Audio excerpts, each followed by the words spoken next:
Welcome back. Welcome back to the Goodest Cast. This episode we have Brandon Strong and Aaron Leavitt. Aaron Leavitt, Brandon Strong, both teammates of mine on the team Animal Style. Anyways, this is just like a hangout. We didn't really do too much interviewing. I kind of hung back and let those guys ask questions and tell stories, and of course I rudely interrupted them like every other guest on the podcast. It's called ADD, guys. I'm sorry. Anyway, we used to do a bunch of these early on where it was just kind of like a hangout, not really like an interviewer, getting into the weeds of when people started. These guys have both been on already, and we did kind of more like the interview style a little bit, but check those out if you want to see them individual. And if you like this style, let me know. Just kind of experiment with this whole thing. Definitely appreciate all the good comments and positive feedback we've been getting over the last couple months. So just want to say thank you, and thanks for rolling with us on this. Whatever this thing is, I hope you enjoy it. What's up, everybody? Have you ever wanted to become a better fabricator? Have you wanted to ever become a fabricator, a more efficient fabricator, or at least just understand what it takes to do fabrication? Learn the concepts of engineering something from the ground up for your own personal benefit? I don't know if you're familiar with Engineer to Slide. You probably are. I have been for a long time. I mean, I've followed his Tumblr religiously. The drift highlights, all of his S chassis are just ridiculous, right? And everything he does, everything Nigel does is immaculate. He built a motorcycle from the ground up. He's building mountain bikes now. And if you want to learn his process and his techniques and everything that he's learned over 20 years of building some of the coolest stuff on the planet Earth, he's now offering a service to do so. And for those of you goodest viewers and listeners that want to elevate your skills, make your home work fabrication stuff quicker, faster, better, cheaper, we're going to help you save some money. Link in the description will get you a discount. Also, discount code Goodest. We're here to help. We just want to make this, get you back on track sooner, or help you with your build, have you build cooler shit. Who doesn't want that? You know what I mean? So anyway, at least give it a shot. Check it out. I'm doing it. I'm really excited. If you know me, I'm a terrible welder, but I love the process, and I think it's a real art form. And I think if you're going to learn from anybody, why not Engineer to Slide? Nigel is a monster, so give it a shot. Tell him Palmer from Goodest Cast sent you.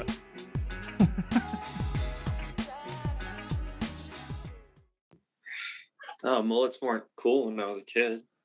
Now everybody's doing it for fun. Bandwagoners. I used to when I moved to Washington, I was wearing jean overalls and shit, and had an accent and a little hat and stuff. And I was 6 years old and shit, and I got made fun of. And now fucking people wear that shit, and it's cool. You just rolled up with the Oshkosh bagosh. Howdy, y'all. Bye, baby. Yeah. Howdy, partner. Fucking piece of wheat in your mouth. And your where'd you live before that? I was born in Texas, Arlington, Texas. Yeah, really? I didn't know. Yeah. Yeah, he's been the king of the hill, dude. Is that where were from? Was that Arlington? No. Yeah? What part of Texas? Okay, sorry, I'm ruining your story. I don't fucking know. I didn't really have a story. I don't know. I used to ride my big wheel around Texas. I think that was my first time on wheels. So on one of those little 3-wheel, big wheel things. Nice. Sick. What about you, Brandon? Did you have any go-karts, or what were you doing on wheels when you were a kid? No, did you ride bikes? It was all bikes. Dude, I just got into biking. I got Did a Giant Glory. It's an old 2013 full suspension. Nice. The best part about it is I feel like I I compare everything to drifting, you know. So I feel like the kid that like rolls up to a drift with like knuckles and like a fucking swap, but I don't even know how to slide a corner yet. Because I went riding today and all my friends are so fast, and I'm just like, well, this is weird. This isn't a skateboard. It's super fun, but I totally am not up to par with the level of the bike. Yeah, it takes a while, eh? Yeah. Do you have like a little mountain there? There's a ton of trails. I don't know. We went to this place called Lord Hill today, but yeah, we kind of fucked up and we went the wrong way. The guy that was navigating took us the wrong route, so we ended up going up all the hills we should have been riding down. And I have a downhill bike. You know, it's not re-geared yet, so like. No, dude, you got an outfit like today. Dude, I told him to meme me because I had a downhill bike and I'm fucking pushing it up a hill like this, just like wheezing. I'm like, man, I'm not doing it right. But yeah, today was kind of rough. Yeah, I was walking up hills. Times. And then go home and paint prep the bumper. Dude, do you? Solid Sunday. Podcast material, but what do you do for work? I see you like doing body work on buses and shit sometimes. Is that a side thing? No, that's like my main gig. Yeah. Okay. Yeah, it's like I actually didn't know that. Fleet and body work, and it's like mostly spot repair on fleet stuff. But I live right down the street from Sound Transit, community transit for Everett, so but it's fun because that shit can look good from like 10 feet away, and they're like nice, the quick and dirty. Yeah, which is rad because I can like practice, you know, I can practice like different techniques on buses and it doesn't really matter. And then when I go paint like candy paint on my car, I don't know, I've got all the practice in the world on city buses because it doesn't matter. Sick. You do paint yourself though, huh? I do my own paint, yeah, in the garage, just like me. I do it in here. I just like I got like a big tarp that I like string along the ceiling and like make a fucking paint. I was gonna ask what you do because I go to Walmart and buy the sheets of plastic, and I'm trying to find a more efficient way so I don't have to replace those every time because it's like $60 every time I gotta take them up and down. I almost want to make some like roll up walls. Yeah, here. You know what I mean? That's the tarp. Oh shit! And so I got wire attached to the ceiling. You can't see it, but it's basically like a shower curtain. It's a tarp, but it works like a shower curtain. So I bundle it all up right there, and then when I want to paint, I just like literally just like fucking string it out and then walk off the garage. You make it makeshift little booth, like half the garage. That's a good idea because I do the same thing, but I have to staple up plastic sheets. Yeah, and then ripping them down. There's like 50,000 staples in my roof right now in my garage. Yeah. I don't know. And everybody that works at Home Depot thinks you're a serial killer. That's dude, yeah, I've gotten some funny looks, honestly, but I think they kind of get the gist when I buy certain things together. Like if I just buy the plastic, people will kind of like look duct tape and plastic. Like fuck, man. I also needed a shovel and some lime and like, some rope. It's like fuck, bad timing on that one. A little bit of bleach. Yeah. Baby mamas, am I right? Yeah. As we're checking out. Dude, it's COVID times. You can get away with shit. People are like, oh, we get it, man. They're like, that guy's going through it, buying plastic. I don't know why you need fucking like 3 20-foot rolls of it, but all right. Making a Dexter kill room. Yeah. Or a OSHA approved paint booth. Dude, I don't know what you use, Brandon, but I just use box fans, and I got like 4 of them just as Walmart like box fans, but I don't put filters on them or anything. So I've only got one, and I just put it in the window because it fits in the one window over there. Yeah, and I had a filter on it just because like if I don't reuse a filter, it, like blows out the window right onto the side of my trailer. Oh, dude. I have to move all my shit down the driveway. There's like a red mist all on the side of your trailer. I have to move all my shit down the driveway, and then I'll get out the hose and like make it rain so it doesn't get overspray all over the cars I've already painted. I'm like, fuck. I don't know what I'm doing. Professional, you know. Paintor. Yeah. Are you gonna paint that wild Chevy you're sitting in front of, dude? You just gonna leave Yeah, it? No, I didn't paint it. Are you going to, or are you gonna leave it? I'm gonna leave it, dude. It's got like pink ghost flames, so I'm not touching it. Sick. What? Yeah. Really? Yeah, yeah. It's I like didn't know it's that. like it's so like fucking 90s. It's awesome. I couldn't see that on the gram. That's rad. Yeah, Well, yeah. Yeah, I want to see that thing in definitely. person. yeah. I would really Same. want it done this spring, but like right now it's like a pain in my ass because I'm trying to get the drift car ready, do like a repaint and refresh and shit. But I need to move this before I paint because like even with the little paint booth, there's overspray everywhere. Do you not cover the car too, or you just sub the Yeah. walls and then? Most cars I just like put a car cover on and then, but I don't know, man. There's like, What are you the doing fucking for overspray heat? gets You're in the everywhere. deep north, so it gets freezing up there. Yeah, What are you doing for heat in the garage? Do you have like a propane heater or any? it's like really nice. It's heated floors, so it like it's all insulated. Like it's just like a house in here. It's nice. Damn, dude, you're grown. Yeah.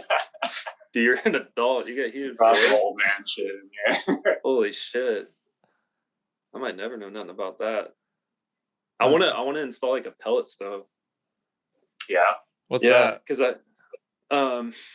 well, you can just burn like wood pellets and have the exhaust like go up through your ceiling. And then when Tyler was down here, he was telling me he could help me install it, but that way you get the exhaust and all the fumes out. But yeah, you can just go to the store and buy like little wood pellets or whatever, and it's way cheaper. Because I'm going through a bunch of propane, and if I don't wear a respirator, you can get sick from all the propane fumes. Oh yeah, too. that shit's gross, dude. It's probably not the best for painting either, but I haven't had issues with it yet. Like the paint doesn't react. I don't know. You just turn it up when you're painting? Yeah, I'll turn it on because it's like an open flame, like a stand-up one, like you'd see at a restaurant, like an outdoor restaurant. Yeah. And then I just turn it. I turn it on, crack the garage, get the fumes out, fucking, and then I get the fumes out, slam the door, like turn the propane back on, hope the garage doesn't explode. Like, yeah, it's hectic. I just painted. Yeah, dude. I don't know, shit. It was like I feel like you paint in those conditions. Like it was like 70 degrees today, dude. Sun out. It's fucking. Yeah, it was like 50. About heaters. we don't have a heater in our apartment. Like there's no central heating. I got this. I did just realize he asked what a wood pellet stove is. I'm like, is that not like normal? Like Bomber's like, you guys don't have AC in your garages? Yeah. I don't have. Yeah, I don't have. AC, I don't have AC in my place. I don't have a heater in my place. I don't have like any. Like the only heater I have is my 12-year-old plasma TV. That baby. Really? There's like no thermostat in your house? No. No? Shit. Yeah. You know. Like my PC image. It was cheap. It's fully built. That plasma TV, dude, that warms up the whole apartment. If it gets cold, you just start playing a Seto. Yeah. Whip out the Thrustmaster. Yeah, turn the force feedback up. Make heat make. Yeah. Represent. Mm-hmm. Oh, dude, that's funny. I was picking out. You're picking out beer and you're not really sure what to try, and you go off like just the artwork. Yeah. This is called Johnny Utah, and I was like, dude, I fucking love Point Break. Because I was like, I go to buy it, and this old man's like, oh, have you heard that before? I was like, no, but I like the name, like Point Break. And you like looked at me like, okay. I had no idea. He had no idea, just right over his head. And I was like, he was probably still old when that movie came out, so I get it. But he's an older dude. But no, I was talking to that. I started talking after that went over his head. I started talking to him about how to pick out beer, and I was like, yeah, I'm not a beer snob. I don't fucking really know much about IPAs or anything. But I was like, it's kind of funny. It's like people choose beer off of the artwork, on the cans or on the case. I do that all the time, dude. I know. I felt dumb saying it out loud to that guy in case he was like a beer snob, but he didn't know what Point Break was, so fuck him. Fuck him. Yeah. Brandon, we haven't seen you in like years. I know. I'm missing out, dude. It sucks. I haven't seen you since New Zealand. Yeah. Pre-COVID. Fuck. Over 2 years. Yeah. Are you gonna come up in April? Yeah. You are? Yeah. I'm planning on it. Oh, okay. Thanks for replying to the group chat, bro. Yeah. I've been real. Dude, he's too bad. busy. I've been real bad. Number one podcast. Yeah. This is a bad place to air Number one. Yeah. There we go. Oh wow. No, that's too great. I don't like this. Yeah. I mean, I'm down. Okay. Yeah. What dirty laundry do we want to air out, dude? No, that was it. We're done. Okay, sweet. Yeah, I'm planning on to the group chat. Oh, and I'm not gonna say the date, so random people show up, and then an evergreen private sometime after that. That's actually the main reason I want to go. Yeah, dude. Honestly, yeah. I like park and I like final bout, but private days are the shit. Yeah, yeah. So fun. Want to run it with the boys, dude. Maybe we can try and do one like before it. And maybe if there's like if the availability is better.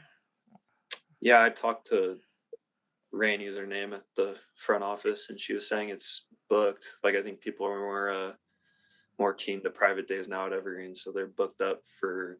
That was like the day that I got was like the only day for the whole month, and she was like, "I'll let you know if there's more." I'm like, fuck. Whoa. I mean, I know Palmer knows, but I'll tell Brandon. We were doing. This is like this last year was the most I drifted in my life. We did like once a week pretty much for 9 or 10 months. So like, it's like going to, you go to a restaurant, they're like, same thing. Yeah. Hey, how's it going? It's like, if we could come early and hey buddy, you want the regular? Flash, like, yeah, it's sick though. Cause like, it's like a second home away from home, cause we could go in 2 hours early and like fuck around, sweep the track. Like, it's like rolling up to a skate park, like a bunch of friends, no one's there telling you what to do.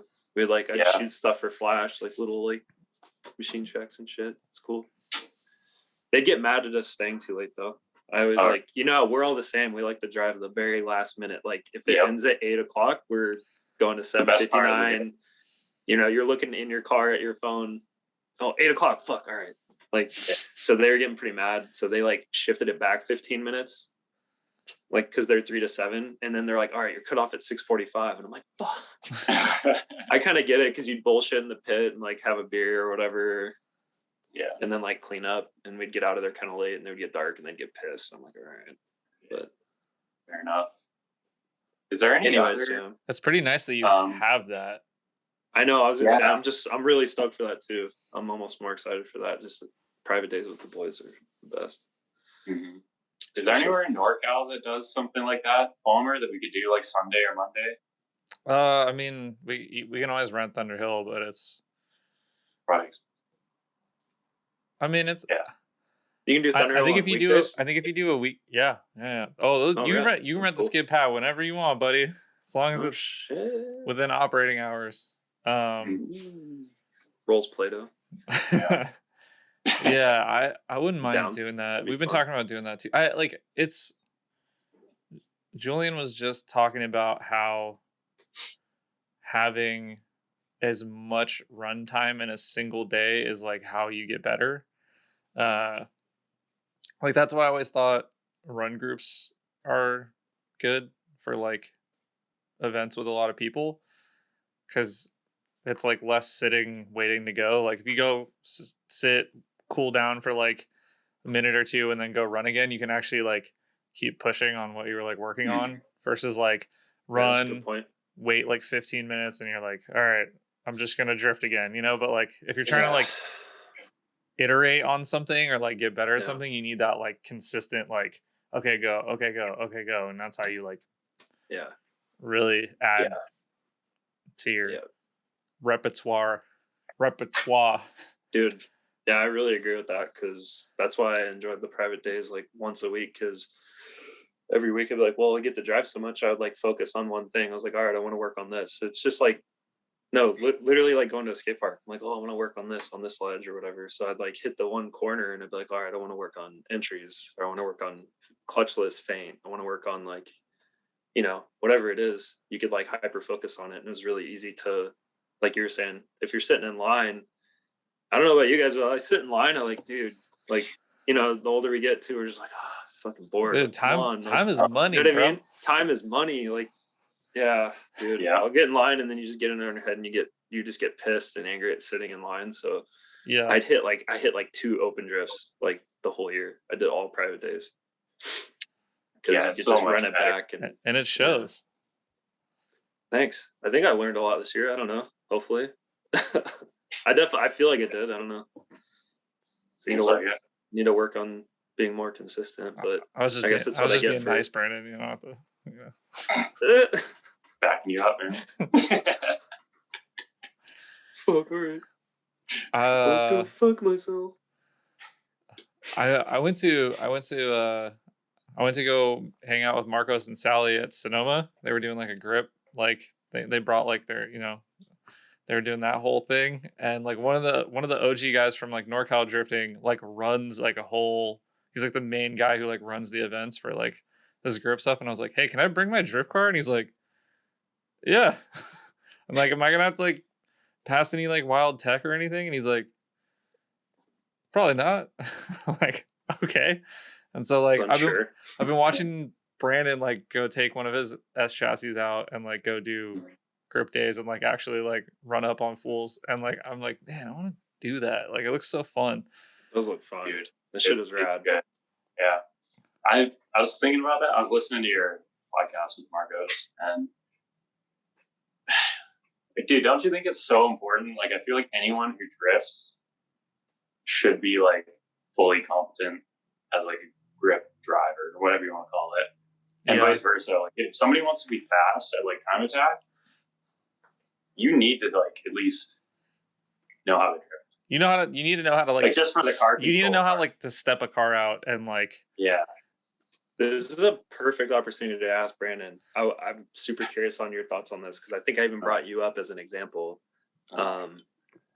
What I think that people that start drifting first and then get into grip have like more instinct on like recovery and like different situations because they already know like the limits of the car. So I feel like it just makes you like a more well-rounded driver. But like the other way around, it's like a different learning curve for everybody. But like I've seen grip guys get into drift and I tried to like instruct some dudes and it was really difficult because they already have like, predetermined like habits and ideals in their head. It's really hard for them to let go of the wheel. Yeah, exactly. That's what I've always I want to know like, your thoughts on that. I feel like it's like Streeter, like he was like drifting and then doing grip stuff for Yota, Splash. Yeah. Like Yota goes like wins like Honda races and stuff. Yeah. I just wanted your opinion. I guess the question is like, do you think it's more beneficial to start drifting first? Is it situational? Or do you think, there's no advantage either way? Or I don't know if learning one before the other really matters, but I feel like I'm not. I think to be really fast at grip or time attack, like you should be able to pick up on like the basics of drifting quickly. Because to be fast at time attack, like you need to be able to have the car like on that knife edge of grip. And I don't know, I feel like controlling that is actually a lot harder than doing like a simple drift. Because like controlling oversteer and stuff when you're already at like the full limit of grip, like around the corner, is a lot harder because you don't have like a buffer zone. Whereas if you like clutch kick into a drift, like you're not going at the max speed for that corner or whatever. Like you have a lot of room with. So maybe it's easier. Maybe it's easier to start drifting if you kind of understand that side and then move over, but it's hard to say. I don't know. Yeah, it's a complicated question, I guess, because there's so many. It's kind of subjective in a lot of ways, but I feel like if you took a top level like racing driver, like, they would pick up on drifting, like maybe not the nuances of like style and stuff and like backies and shit, but like they simple could drift. I feel like they would pick up in like a second. Yeah, they're like a racing driver. That's a good point. You know what I realized that drifters who don't have a lot of grip experience are not good at is braking. Because you really don't get a whole lot of experience. I mean, my M3 is the same Duralast pads that came on the car when I bought it like 6 years ago on the front. You know, like we don't really. Yeah, we like don't ever get to the point of front brake fade. Like we use the brakes as like a tool. Like once we're drifting, but going into a corner, we're never like braking and then drifting. Yeah, I did. I like learning to drift. I probably didn't touch my brake. It was either like throttle or e-brake. Yeah, and now in chase, I'll use brakes a lot, and like on initiation, I use braking a lot too. I actually use the brakes a lot in drifting, but it's like never for what you would think it's for. I guess I don't know what I'm saying. Just to adjust like the balance. Yeah, and I use it to slow down more than I use the e-brake to slow down. Like I use the e-brake as like a tool for like angle adjustment more than I use it for like vehicle speed, I guess.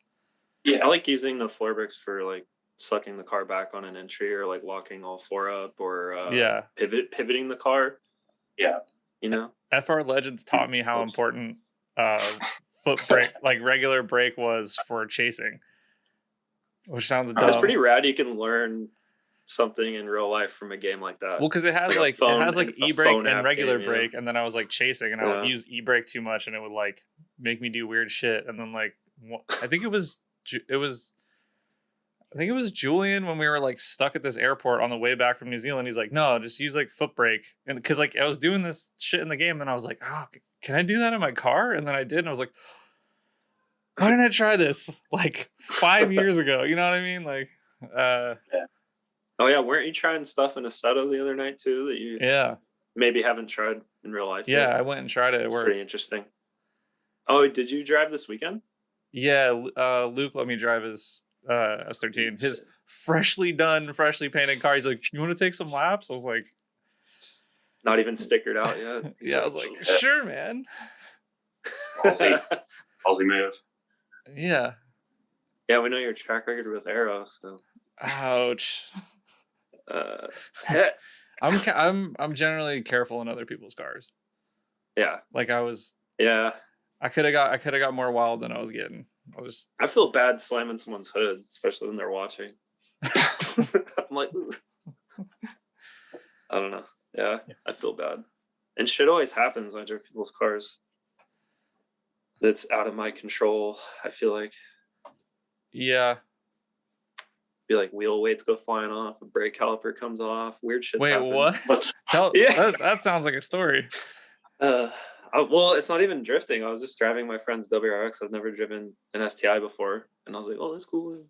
I'm an Evo guy or whatever. Like I like Mitsubishis, but I was like, "Oh yeah, let me feel it." And I was like, go ripping down a hill, and I saw something out of the corner of my eye just by the A pillar, like fling up, and then it like I heard some noise, and then I heard a bunch of things fling up, and I was like, "What would those be? Those aren't lug nuts. Like the wheel's not. No, the wheel doesn't feel weird." And I was like, are those fucking wheel weights? Holy shit. And I like pulled over and the caliper, I think the bolts backed out of the caliper because he just did pads and he forgot to tighten the caliper bolts. And then, so it backed off and then the pad slipped and the caliper's smacking the wheel weights in the wheel. And then I'm like, why does that have to happen when I drive it? Like, come on, fuck. Dude, like, you drove that's just my luck. Like, you drove the brakes off that thing, dude. Yeah, dude, rally driver. Drives STI once. Sick. Yeah, or shit, man. Like I was, I think the gnarliest thing that happened was I drove, Realized Jay's car at a Grange, and the hood flew up. Yeah, he went off track. That never happens, Palmer?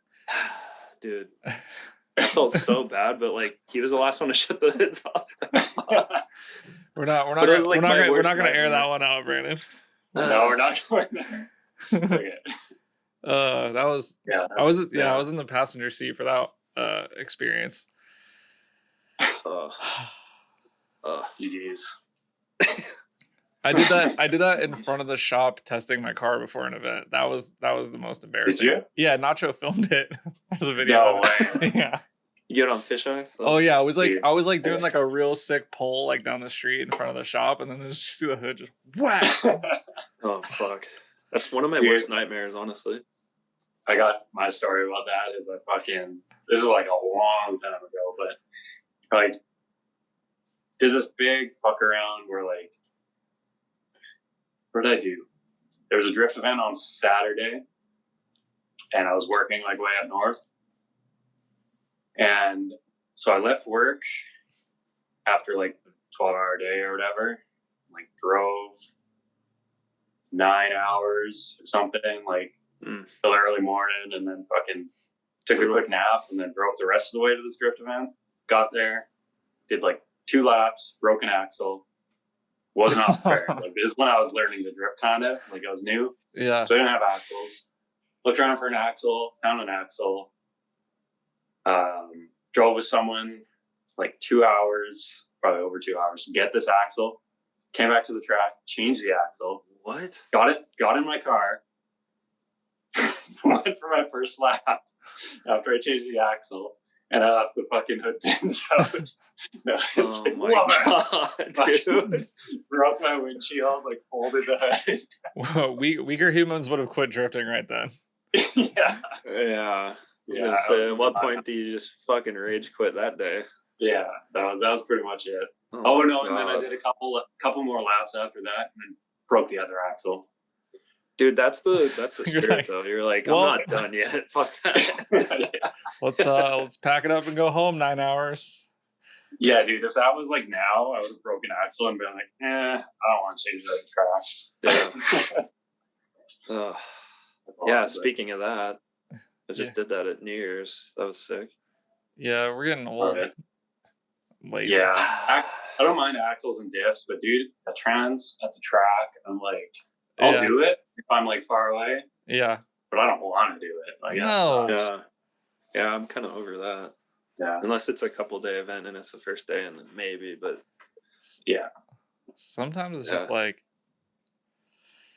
I don't know. Yeah, you gotta give it to the young dudes. Like, I think the drive that some of those young dudes have these days is just like crazy. You're like, you're doing what? Like, dude, there's 2 hours left, bro. Like, just to get like one lap. Yeah, but I try to keep that though, right? Like, yeah. It sucks in the moment, but it feels good after.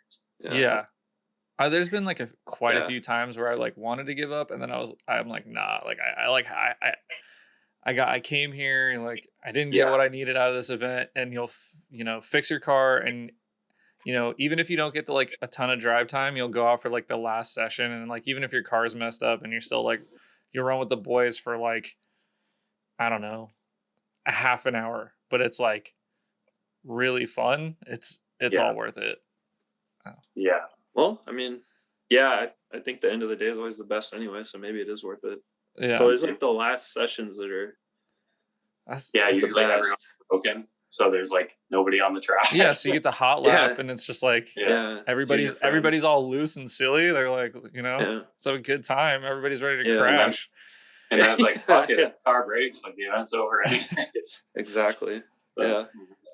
So that being said, I guess if I didn't fix my brakes and my axle at NYE, I wouldn't have got those laps with Palmer, or actually all the boys. But my favorite ones were those ones with Palmer back to back were super fun. Yeah, that was a really good way to end the year.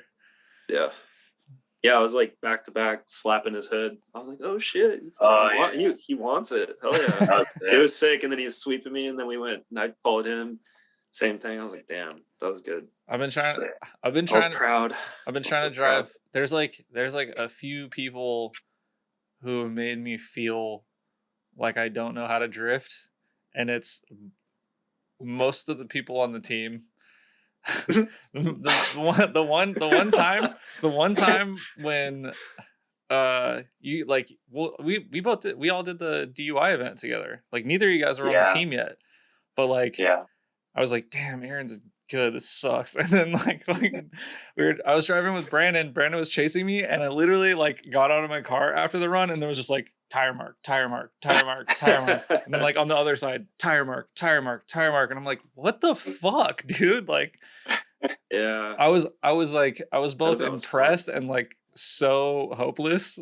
And I was like, I don't know if I'll ever be able to do that. And so like I've literally been chasing that Because for the longest time, I'm like, it's got to be, like I just knew Julian has like ridiculous skill. I know Jason like is like puts the time in and is like he progressed like crazy, and like Ryan and like all those dudes. I just thought like there's only like a handful of guys that can do that. But then like when Brandon pulled up and did it, and when like Aaron pulled up and did it, I'm like, okay, like there's more people out there than I thought.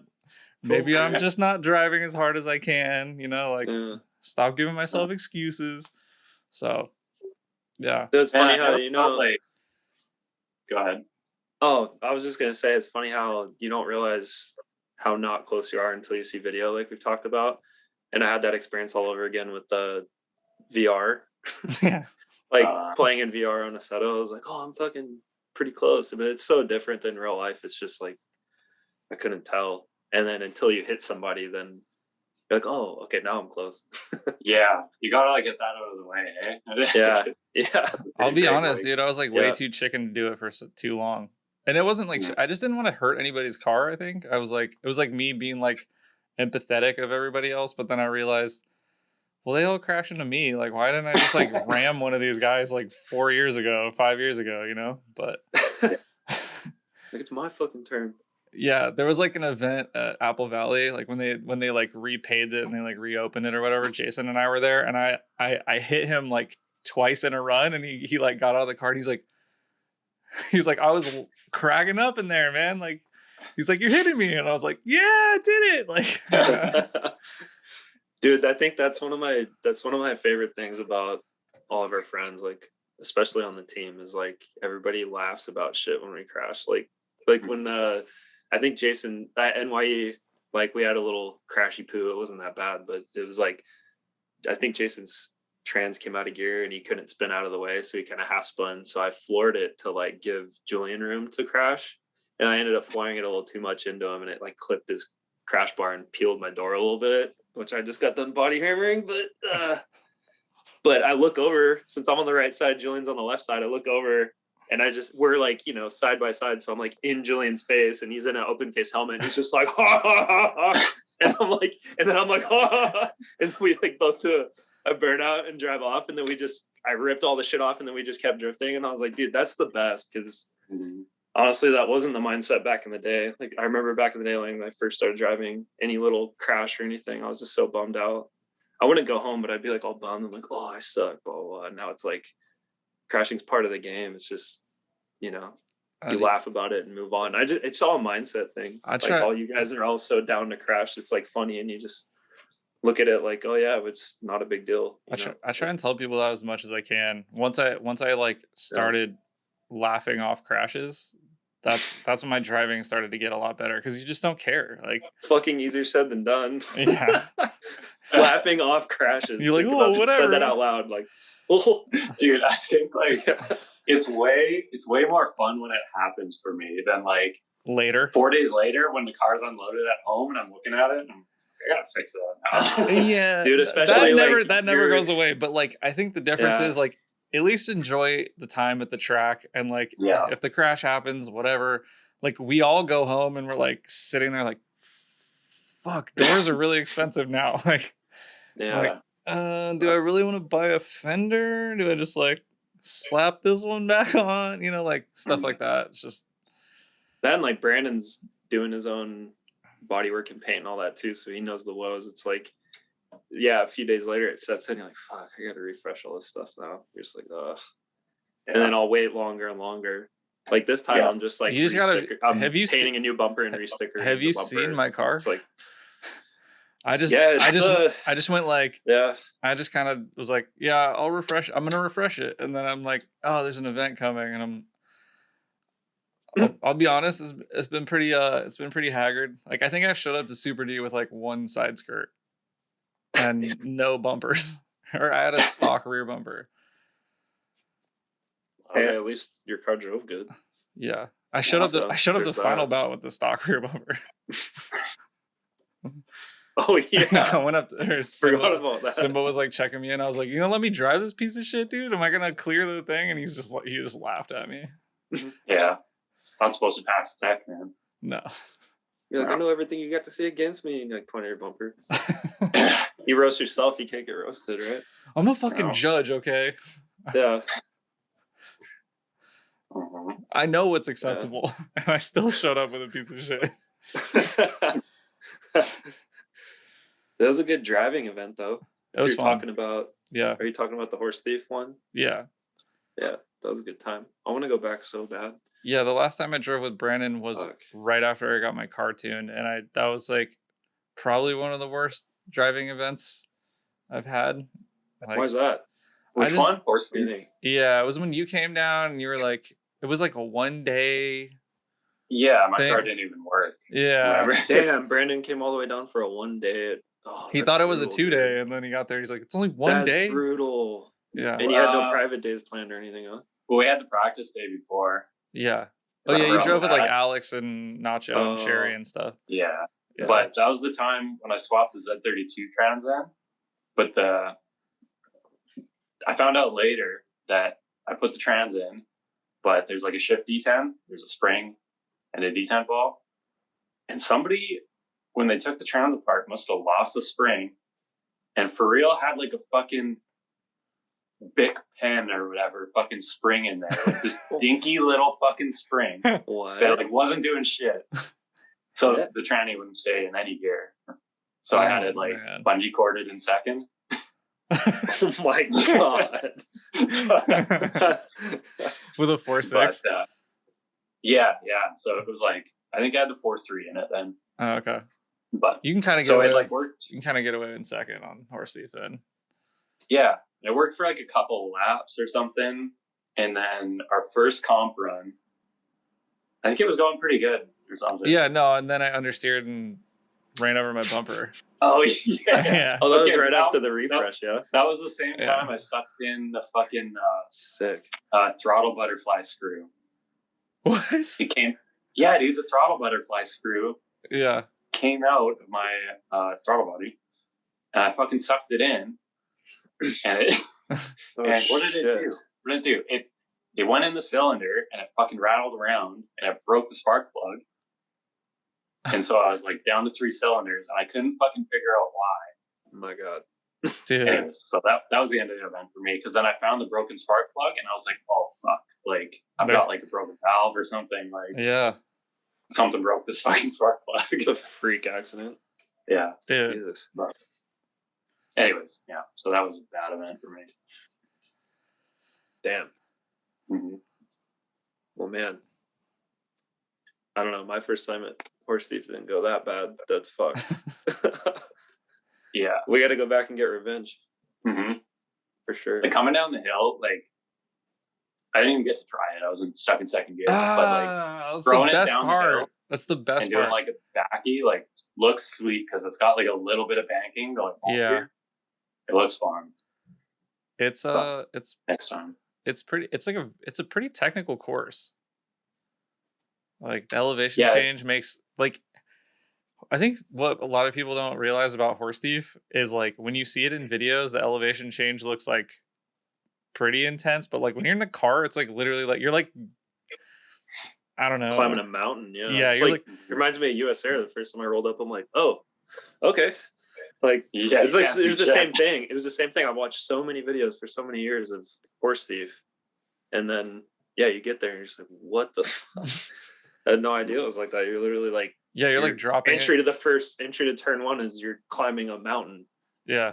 Mm-hmm. And the best part about that was as soon I got my car tuned right before that, hadn't drifted it on full boost yet. You get all the way down there and the controller just decides to stop working. So I was just on like 1 bar of boost. So I'm like down on boost trying to climb this mountain and chase these fuckers that are hella fast. Like, God. I'm plagued with boost issues, man. It's crazy. The down. Both of you guys can drive around that stuff really well, though. I've seen that a lot. Like, I guess, but it was annoying. Like, I saw Brandon like on doors with like his car breaking up. Hell yeah. The same event. US Air. That's terrible. All right, dude. I remember that. Yeah. It was like gallery. Yeah. Yeah. That was, I was just there hanging out, but I remember everybody in our little area was having issues. Pretty much the whole area. The whole strip. Yeah. I was like trying to help, and Yeah. then I thought I knew more than I knew, and then I was like giving suggestions that weren't very helpful for like everyone. But I did fix Danny's car. Yeah, that's right. The MAF or something. You like wired a Someone had a in or spare something? MAF, and they're like, "Here you go." Yeah. Sure, Yeah. man. And then That was and then the you said, event where I was like, I'm gonna learn all of the softwares and like shit so I can know how stuff works. I remember that. Yeah. So, dude, I either owe you, Aaron, or Danny a set of spark plugs from that event, and I literally remember that. About that. I remember that like a year after the event. I was like looking through in my garage, and I was like, somebody bought me these at fucking Final Lounge. I paid them back. But I don't remember. I think it was. Do they have interest in Canada? Yeah, dude, that exists in Canada also. It's called like sorry tax. Oh my god! Sorry. And canceled. Yeah. Nice. I like it, dude. I broke my stand for my phone. Like I have this wobbly like little eBay or like Amazon stand, and I broke it right before this. It's all duct taped. I have a question. Was the stand the same price as a webcam? You don't ask that. That's bad. That's bad. For those watching or for those listening, Aaron he's connected to this 2 times. He has his phone as his camera, and then he's like using his computer for the sound. Yeah. We're not balling out here, dude. Like I know it looks. I know Aaron has like one of the cooler cars, like on the earth. But you're right. Yeah, we make do where we can. I was at the fucking laundromat today, and the fucking the dryer ate my quarters, and I was like fucking pissed. You hear that? Huh? Shout out to Pamphlet. When you hear that sound, you'll just be doing something random. Yeah. And you'll hear, and you'll like look over, and Pamphlet's just like, that's how you know it's time for the boys. That sound happens in the background. Nice. No, what was I gonna say though? No, I looked at webcams though. They're cheap. I don't know why I haven't just done it, but yeah, dude, I think it'd be really good for your OnlyFans. Yeah, my only claims. Yeah, big step on. Yeah. Shit, man, I got a lot of stuff to buy. It's not a bad idea. Mm-hmm. I'm contemplating right now what to do with the SR that's in my car because it's not broke, so I don't really want to fix it, but I want to throw rods in it. I just have like Wiseco pistons and stock rods, but How much power did you make?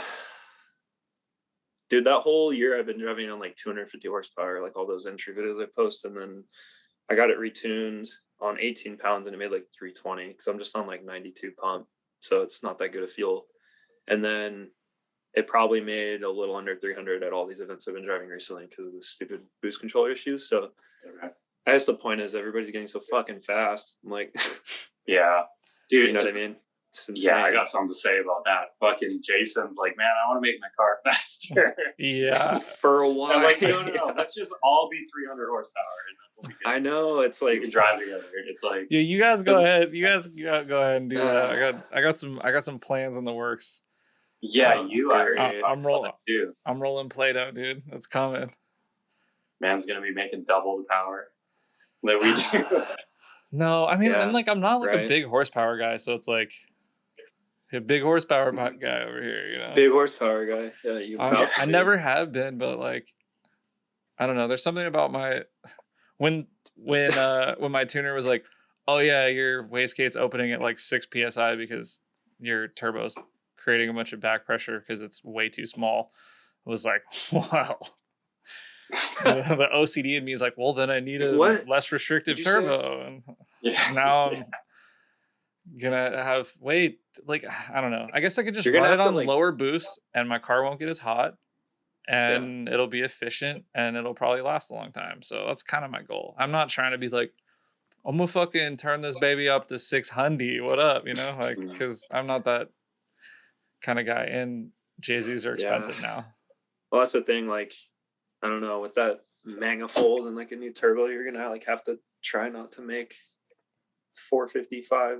Like I had my 1.5J at like 15 pounds of boost and it made 400, and I was just like, oh yeah, I didn't even want 400. I wanted like 350. And so I put the boost low, 15 pounds, and it still made 400. I'm like, fuck, you gotta like try and not make power with them. Yeah. So yeah, I'm okay with that. Yeah, I'm probably gonna run it like 14 pounds or something. Keep it low key. Yeah. Because right now, the turbo's small, so it spools really fast, but it's like a journal bearing. It's like the stock turbo just modified a bit. And with E85, I think this could be total bullshit. I have no idea, but like E85, the fuel mixture is more rich, so like it creates more like exhaust pressure. Also, maybe that might be bullshit. I don't know, but essentially, when you have like a smaller turbo, it just like creates a ton of back pressure on the motor. So it'll like spike up to like 16 pounds. And then as soon as that pressure in the manifold like builds, it just blows the wastegate open. So like I have like a 14 pound spring and it opens at 6 PSI. Yeah. Because science. Crazy. So like now it'll be linear, because what happens is it like peaks up to 16 PSI and then it like drops off to like 12, 10, 9 as it gets closer to red line. And it kind of falls off in like high RPM. So but that feels so good, doesn't it? Yeah. I don't know. Are you disco, Aaron? Turbo? No, it's a GTX 2863. Okay. I think it's a Gen 2. Oh, so it's smaller than a disco potato? Smaller it's like a stock frame S15 turbo with like a billet fucking, they punch the center out and just put a big Gen 2 like billet cartridge in it. I don't know. It's pretty cool. Yeah, it feels so good. Like, so it's like a disco. It's like a disco tomato. It doesn't have the power to keep up on big straights or whatever. Disco tomato. When you're in drift, it's like the best. You stupid for that one. I do. You say disco tomato? I did. Sorry to cut you off, Brandon. But dude, it's disco tomato. Disco tomato. Disco potato. But yeah, I really, I don't know. I dig it. I think it'll make all the power that I need. I just want high threes, mid high threes. I'm happy. So. Yeah, I'm a little worried. I'm a little worried about my setup being laggy, but I don't think it will be. It should be all right. I just like being able to have the option and have it not be weird, because right now it feels it hits and then it falls off, which is very odd feeling. It's cool, it feels torquey. It almost feels like I don't know. I feel like it's almost like cheater mode, because it's kind of V80 feeling a little bit. I don't know, but yeah, because they damn near match torque. That's one thing I liked about my JZ. Yeah. But your car was designed to have an inline six, so yeah. I drove Luke's proper. I drove Luke's car, and he has 272 cams, and then sick. But he has a bottom mount smaller turbo on it, kind of similar to you guys. He has the HKS or HKS. I don't know. Really, I thought he had a S15 turbo on it. It's like a HKS S15 That's turbo. cool. But sick. Big cams, and then it was an SR I had never felt before. If that makes sense. Dude, this car sounds so good.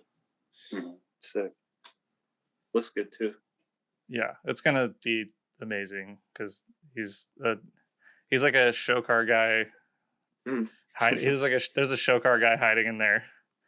Yeah, but he can do all the fab too, so that's a big thing. Yeah, his engine bay is ridiculous. Yeah. I've just given up on all that, dude. I just his engine's bay.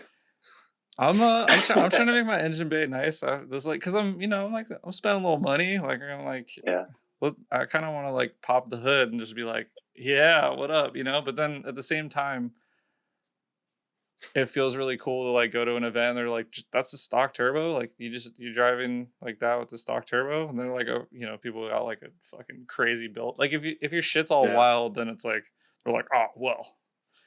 If I had 400 horsepower. Yeah. Yeah. That's why I like keeping the S14 that I have with stock K. Because I've been asked if it's SR before, which is a little ridiculous, but I've been asked that. And it's cool when you pop the hood and it's just a stock K. They're like, oh shit. Oh yeah. Kind of like that. Brandon, don't you do you have any NRSA or NASR cars? MRNA cars? That 180 I set up for grip driving is a NA S15 SR. Rad. It's okay. Yeah, it's pretty slow, but that's the job. You're used to fast shit. I feel like our car, I don't know, like grip people don't really like. They just like focus on suspension and braking, and then they like add a little bit of power, but they're not like us where we're just like, yeah, I need like another 200 on top of factory, and it would be cool, you know, or like another 100 wheel would be awesome, you know. I don't know. I don't know how much power affects things compared to like suspension and braking with like the grip stuff. Yeah, I think it's weird. Power makes a huge difference, but I think it depends. Like, are you trying to stay in a certain class? Because then, like, you can't really change that much. Like, there's a lot more to it than drifting, where it's just like, do whatever the fuck you want with your car and show up. Yeah. So, yeah. This will make 600. And then you're going against like a NA Miata 1.6 in tandem, and you're like, this would be interesting. Yeah.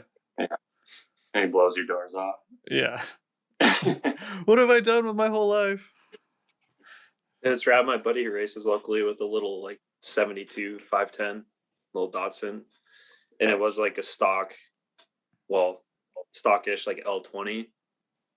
So like still carbureted and shit. He was beating like, there's dudes with like S30Zs with like RB26 or RB25 or something, and there's all these dudes with like their Porsches and like just high dollar cars and high dollar builds, and he's beating them in his stock L20 car. That's because he spent hella time on the suspension and the brakes and everything, and it's so rad. I love seeing that. It's like underdog. Yeah, and then driver mod, obviously. Driver mod. He's really good at driving, so it's fun to watch. Dope. It probably weighs like fucking 2,000 pounds or less, maybe. Yeah, I'm pretty sure it's a two-door. I think he did an SR swapping it now. Like it's just an NASR, but kind of on purpose to still beat people with the NA motor. Yeah. It's like, that thing would be kind of a rocket with an NASR. Yeah, I have a S14K in my wagon, and it's plenty. Even that, yeah. I didn't know what engine you had in it. Yeah, I did a dual cam back in the day because I was not a big carb guy, so yeah. I was impatient and a lot younger, so I was like, Weber, can't grill burgers on that. Dude, dumb joke, but that joke was awful. Thanks. I just threw a bad one in for you, dude. Are you gonna go drag the Chevy? Probably take it to the strip once just to see what it does. Yeah. What kind of time it does, but you cruise it and try and enjoy it for a bit. Just take it out for like Canada Day and shit. You know? do some burnouts for the kids. That's right. Yeah, I don't know, man. I want to finish it and like experience it, see how much I like it. Yeah. If I'm in love with like cruising it and like whatever the experience in that, I'll hang on to it. And if I don't fall in love with that, then I don't mind selling it. Doing something else. Yeah, you seem to like, you stick to like one car, and then you have like your other cars will like rotate. I like that. Yeah, I try to make those like cars that are like my drift cars. Like, I feel like you can't buy a drift car and expect to fucking get anything back out of it at the end. Yeah. Because you're going to have a bad time if you're, like, going drifting and like, worried about that kind of thing. Yeah. It's a total loss from day one. Yeah. Yeah. Just write it off, like, 100%. Yeah. So, I don't know. I just try to keep the other car stuff that, like, holds or increases in value, and then you can try experience a lot of stuff. I think you just I need to do explained the that big more. difference between different people and drifting right there. Yeah, I think You know what I mean? Oh, there was like Yeah. people in my town, like the only other people that I knew that were like into drifting at the time, right? Like I didn't know everybody, but the people in like my age group, like one of the dudes like was way more into it than I was, but like he just saw every car as like an investment. So he like got one for cheap. But then it's like, well, I'm not gonna take it to the track. Like I might lose money on it. And it's like, and then so he just never went. And he had like a really cool S13 SR, like all done up. And he ended up just selling it because you're like too worried to enjoy it. It's kind of like a yeah, like I don't know, just I think that happens to a lot of people because it's like it's a lot of money. Mm-hmm. Like you really have to like want to do nowadays. it. Oh yeah, like It's getting harder and harder. And like, what car do you go buy these days to go drifting in? Like, especially like S chassis are still like the cool car to get, you know? And so like people still want them and they still want to drift them. But then like there's a lot of people who are like, oh, those cars are really cool because of drifting. So they're buying them. And so like the supply and demand is like wild. Yeah. Like I think I think my plan has been like collecting some that aren't as nice. So I don't feel quite as bad. Well, your cars look really nice, Brandon. I don't know what you're talking about. The ones I've been getting are like I squirt paint on them as lipstick on a pig for sure. Yeah. Like, you know what I mean? Like yours look gorgeous, at least on the gram. I haven't seen like they're probably all the same. Like they're not bad, but they're not good. Like yeah, it's like you don't. I mean, and then we've all been into cars and stuff for a long time, especially S chassis for me. So been collecting and kind of hoarding parts for years. So it's like I can just grab shit out the back of the garage and throw a car together for the most part, you know. So that's how I'm able to do it, not feel guilty. But nowadays, it's like if I had to buy an S chassis and like build it right now, it's like fuck. Yeah. I don't know. Problem I see coming is like.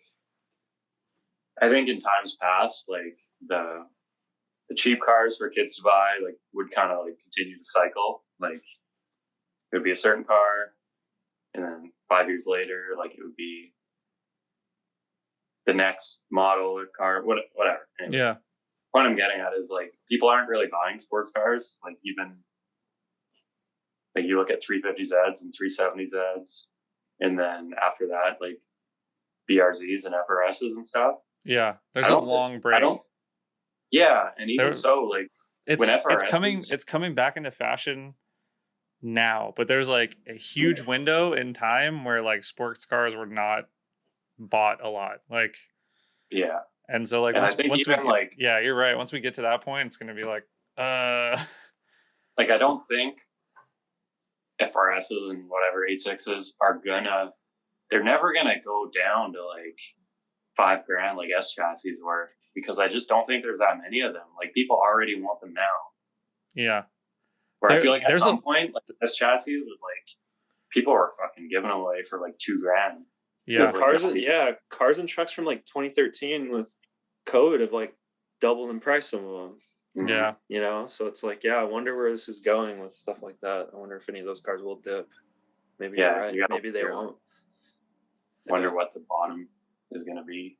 I feel like Z's are one of those cars, like at least in the Northwest, like GS 300s or like LS 400s. Those are the kind of cars they're either like a few grand or they're like 10 grand. Yeah. It's such a weird, like, it's like there's a few cars that are like that. It's kind of funny, and 350Zs are that way. They're either a shit $2,000 or 10 or like immaculate. Yeah. Or there's the shit box that someone's trying to ask like 8 to 10. It's like, you're like, listen here, I'm gonna go get the one from grandma with like 60,000 miles on it for like 2,000 more than your car that has like obvious, takeover damage. Speaking of tails, grandmas, I'm trying to buy another Cressida. I want an 86. All right, any grandmas listening, hit up Aaron. Yeah, it's got the chrome trim on the trunk. Hit up your boy. Any grandma white with the maroon. Any grandma Citas out there, dude? Pull up in the X86. Let me go on the interior. Let me go on a test drive. Wait, 86, is that the X7? Or the... Yeah, it's like the early model X7. Yeah. I had a 86 and it had a red interior, so it's nostalgia for me. It had like a S13 front suspension and knuckles and Mark II diff, and it was running on 5 cylinders, and it was a blast to street. Well, it looks like a freaking Maxima or something, you know. They don't know. Yeah. It looks just old boxy. They all get categorized in the same shit. It's a grandma car, so you could go streeting back in the day and it wouldn't even, no one would look at you. Is that why they call it a 5M? So it runs on 5 cylinders? Dude, get your shit, get out. Worst podcast ever. Yeah, you're cut off. Yeah, mine was a 5M for that reason. Yeah, but no. 5M, 5-cylinder motor. You know, Toyota's good at naming stuff, dude. Yep. They did it for a reason.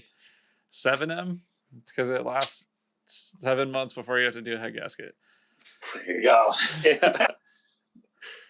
Now if you read torque on, good. Sorry, they get a bad rep, but like I know dudes that are swapping them into old Toyotas up in. Me and my homie BC. Jeff rod knocked one in Oakland doing donuts one time. in his Mark III Supra. That's a story for another day. He's like, my girlfriend just broke up with me. Want to go do donuts in Oakland? It's like, sure. Get out there. Was that before takeovers? Yeah, well, it was just us. Like, we just went to like a you know, like one of those like industrial parks where it was like open area. We were just where there's a bunch of people standing in a circle. That was a long time. That was when I still had my Lancer. So that was like 2009, maybe. Sounds like you took it over, dude. We took over the back of that Costco. I'll tell you what, dude. We took over that rod bearing is what we did. So we're like driving around like near the Oakland airport, and it's just like knocking louder and louder. And we're like trying to find a place to like pull over and like get it towed. But like every time we would drive, and then like every time we'd stop, we were like in a worse like part of the neighborhood. So then we're like, let's just keep going. And then like it got worse and worse, and we ended up at this gas station. It was like very apparent that we were not having a good time. Like there was a lot of people hanging around trying to see what was gonna happen. You know, it was an interesting time. And then we all rode back like on a bench seat in the tow truck. So there was like 3 of us in the car, and then the tow truck driver. We were all like side by side on the bench seat. Got out of there. It's cool. That's awesome. Yeah, we pulled up like in front of this one house, and like probably like 20 dudes in like white tall tees came out, and my friends just like, go. All right. So yeah, exactly. Yeah. So that's rod knock for everyone listening. Yeah. Really bad. Free takeover kids, dude. I did it back then. All right. Yeah. Way to go. Look what you started. Look what I did. Yeah. I'm sorry. Someone's gonna soundbite that.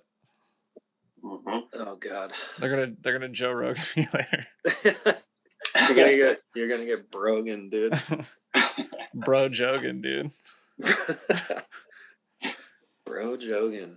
So yeah, so you guys are like the 2 people who got put on the team who like don't live close, but like it was like kind of like not recent ads, but like ads like I don't know, like Animal Style is like a thing, and then it was like kind of like just like, you know, we're just like doing our thing or whatever, but like wasn't like any like big wild videos coming out or like anything. And then you guys came along and brought some more life into this, whatever the fuck this is.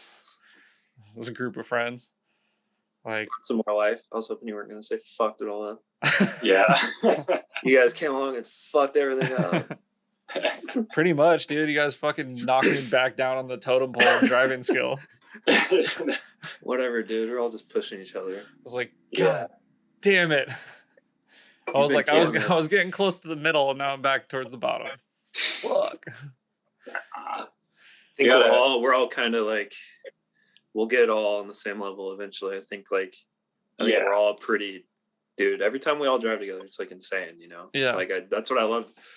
That's what I love about driving with all you guys is it's never like a worry of like, oh, do I have to half-ass it? You can always just go 100%. And you don't get that a lot. You know? I think it's important to find friends that are like, you know, I'm not saying like to anybody listening, like, hey, if your friends aren't going hard, find new friends. That's not what I'm saying. Got them. Yeah, just ruthless. Like, no. But it's nice. Like, I don't know. It's nice to have everyone on the same page of like push for driving. Like it's complicated. There's always team dynamics. There's always like stuff going on. Like, you know, like I think the big thing is like we were talking about earlier though, when you know that the mindset is when we bump into each other, we're gonna laugh. Like it helps a lot. Yeah. Because you're not in your own head. It takes the pressure away. When you have too. it's like one less thing. Exactly. You can one less thing to worry about. You're like, okay, I know if I bump him, like Jason's not gonna fucking freak out on me in the pit, you know, or you can just flow. Or we're all the same way, you know. We're all very similar in that way, and it makes it easier to push each other. Yeah, it's like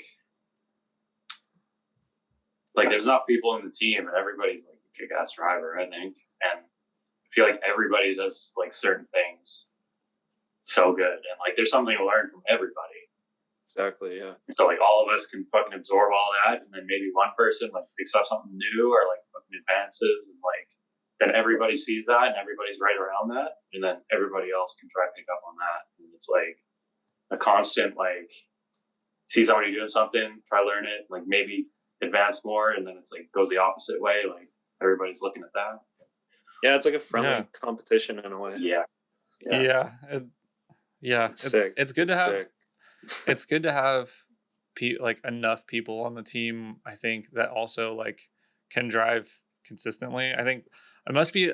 It's hard to say because like I don't know what I don't know what it's like to either like not have a group of friends to drive with or like a small group where like, you know, it's only like 2 or 3 people and everybody's car is down half the time. So it's like you really only get, well, actually, that's a lot of what it's like being on this team. That's exactly what it's like. I was going to say, like, it's not all like us going out and driving like, you know, 7 or 8 of us on track at the same time and everyone's car works. Can't wait for that. Yeah. It's a mythical day. Gonna be wild. It'd be insane. But like the more people that you have with the like mind of the goal, like if your goal is to drive hard and like get better, the more you have like pushing that and like support as far as, you know, like getting cars done and stuff, like, you know, you're not always going to have that, like those 1 or 2 people there to drive with, like, you know, sometimes you gotta branch out a little bit and, you know, get a little risky, but I like using the tool or the team as a tool to like motivate me. Cause like I didn't feel like, which I want to ask Brandon something too, but I didn't feel like getting home from bike riding after kicking my ass and like standing on a bumper. But I know that like, you know, every little step is like a baby step towards like the end goal of like getting back and driving with the team. And it's like when Brandon messaged me yesterday or like, you know, the group about, you know, driving park soon, I was like, fuck, now it's like motivation. It's just cool to use it as a team. It's like a catalyst for, you know, keeping everybody going. It's just really cool, the dynamic. It's like all just motivating each other. And that's what I think is healthy about this team versus some that I've seen. You know what I mean? Sometimes it's nice motivation for me. It kicks me in the butt every time. All it takes is like one group chat like Brandon going, hey guys, all right, so I'm signing us up for Fun About What's Up, and I'm like, oh shit, and then you know, it's nice. It's kind of nice to have. It's kind of tough to stay motivated. It's tough to hang and keep up, and like financially and time and all that stuff, like but like if you're younger, you have more time, but like you might not have like the finances. So it's like, just go less crazy on the car build and like spend the money on driving. And that's kind of like what a lot of us did. And then you don't really burn out. Like if you're in like hella credit card debt and your car is like overbuilt and it costs too much to drive and it costs too much to get to the track and stuff, like I did that for like a little bit and then I got burnt out and then I was like, okay, Yeah. I got to figure some shit out. And then I'm like trying to make more money and like doing all this stuff. And that was like the period where like a lot of really cool stuff happened with the team and I was like out, you know? And if I would have just left my car alone and like stop like getting, you know, going into like detail on certain thing and like you know, making it easier on myself, I think that's like it's a big lesson like for me, and I think a lot of people, because it's like you can get caught up really easily in the, well, it's got to be X and Y and Z, and if I don't have that, then I'm not going driving. But I'm seeing some of the younger generation like really not give a shit and like go out and like, I don't know. I think like a different era is coming, and there's going to be a lot of good drivers coming. Yeah, I think so. Level of progression is crazy. Yeah. I think like, yeah, it's definitely changed in that aspect, because you see like, I'd see kids coming up back in the day that would be like, oh, my side mirror broke off the last event, I can't go drive. And I'm like, but the car drives. And they're like, whoa. You get hung up on shit like that. It's like, you're never gonna, there's always gonna be an excuse. So I think my thing last year was like hyper focusing on having no excuses, to the point where I'm even running pump 92, just so I'm like, well, just in case the local co-op doesn't have V85 or 110 or 100 or whatever, if they run out, I'll have an excuse. So I was like, I'm gonna run 92. So I'm just trying to like eliminate any little excuse. I get like, that's obsessive about shit. Like I'm really obsessed still with drifting. It's kind of crazy, to the point where like I was up even the other night till 3 a.m. like watching drifting, and I've been into it for fucking like 15 years. Like, yeah, it's weird. That's good advice. I was just talking to Michael about this last night. It's like, I don't know. If you love something enough, you won't let yourself suck at it, no matter the learn. You know what I mean? That's where I'm at. Yeah. So I obsess about it because I'm not where I want to be. So I'm like, you got to keep going. And the team's an awesome tool for that, because everybody rips, like Brandon said. It's weird because I feel like I'm more obsessed now than I was like 5 years ago. I'm like as obsessed as I was when I started. But there was like a few year window where I like wasn't as in, like I was kind of falling out of it. Just having a reliable car, I think, and like learning about the cars. Like I didn't know what I was doing. I didn't know how to like. There was like a motor problem. I had to like call a friend, and then I'm calling this other friend because this friend doesn't have time. And then it's like, yeah, dude, it like wears you down. So like, I don't know. The more time that you can spend like in your off time, learning about how these things work and the systems, and like, I don't know, like you can all like learning suspension and that kind of stuff is important, definitely, but like learning about, you know, how fuel systems work and how cooling systems work and how, you know, like sensors work and shit like that, so that you can actually like test shit and like get back on track. Like that's been like pivotal for me, I think. So that's fueled your obsession? No, what fueled my obsession was getting to drive a bunch, because of spending the time to learn how to, because you're able to, the car is able to run more because you learned and didn't have to rely on people. I don't have to rely on people as much. And then also like the fear of something happening is lesser, right? Like I'm like, oh, okay, well, if this breaks, I'll just fix it. You know, like as time goes on, you're like, sometimes a lot of the time I wouldn't go to the track. Say like something was like iffy, I just wouldn't go to the track, and I'd be like, I need to figure this out, and be like super OCD. And then like, I don't know what I'm doing. So it takes me way longer than it needs to. And now I'm just like, if it breaks, it breaks. Like, and I'll put it on the trailer and I'll figure it out then, you know, but like, I'll just bring whatever I have to the track. Like way more comfortably these days. It's good to hear. What's kept Brandon motivated? Like what motivates you? I think it's a good topic because like a lot of like younger generation drivers ask that a lot to you know. I think like tying, I don't know, just to start like tying that back to like being on the team and everything. I think like when you have a bad run, like for myself personally, like I've had a pretty good run of like car issues at like events I travel far for, like over the last year or two before COVID started or whatever. Yeah, because you travel a lot further than me. Like, yeah, I feel like I travel far. You travel like how much further than me? Well, I think to get to you is like 12 hours or something. Yeah, that's not far off from the distance that I have to drive to go to Thunderhill, say.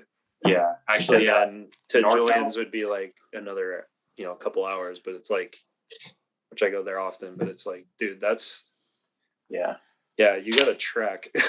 Yeah, it's like two. And we both do, but yours is twofold. It's insane. Were you in the middle of telling a story and I just really came back?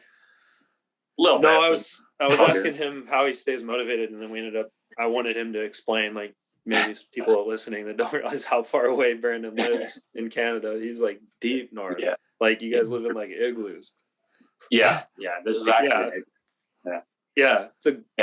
we just it's quite a fucking palatial ass igloo, dude. That shit. Just banging. Dude, Brandon's so far north he works on fucking Santa Claus's ranch, dude. Yeah. That's why he was just saying that's why he's 2 weeks on, 2 weeks off, bro. He's out there fucking building Christmas presents half the year.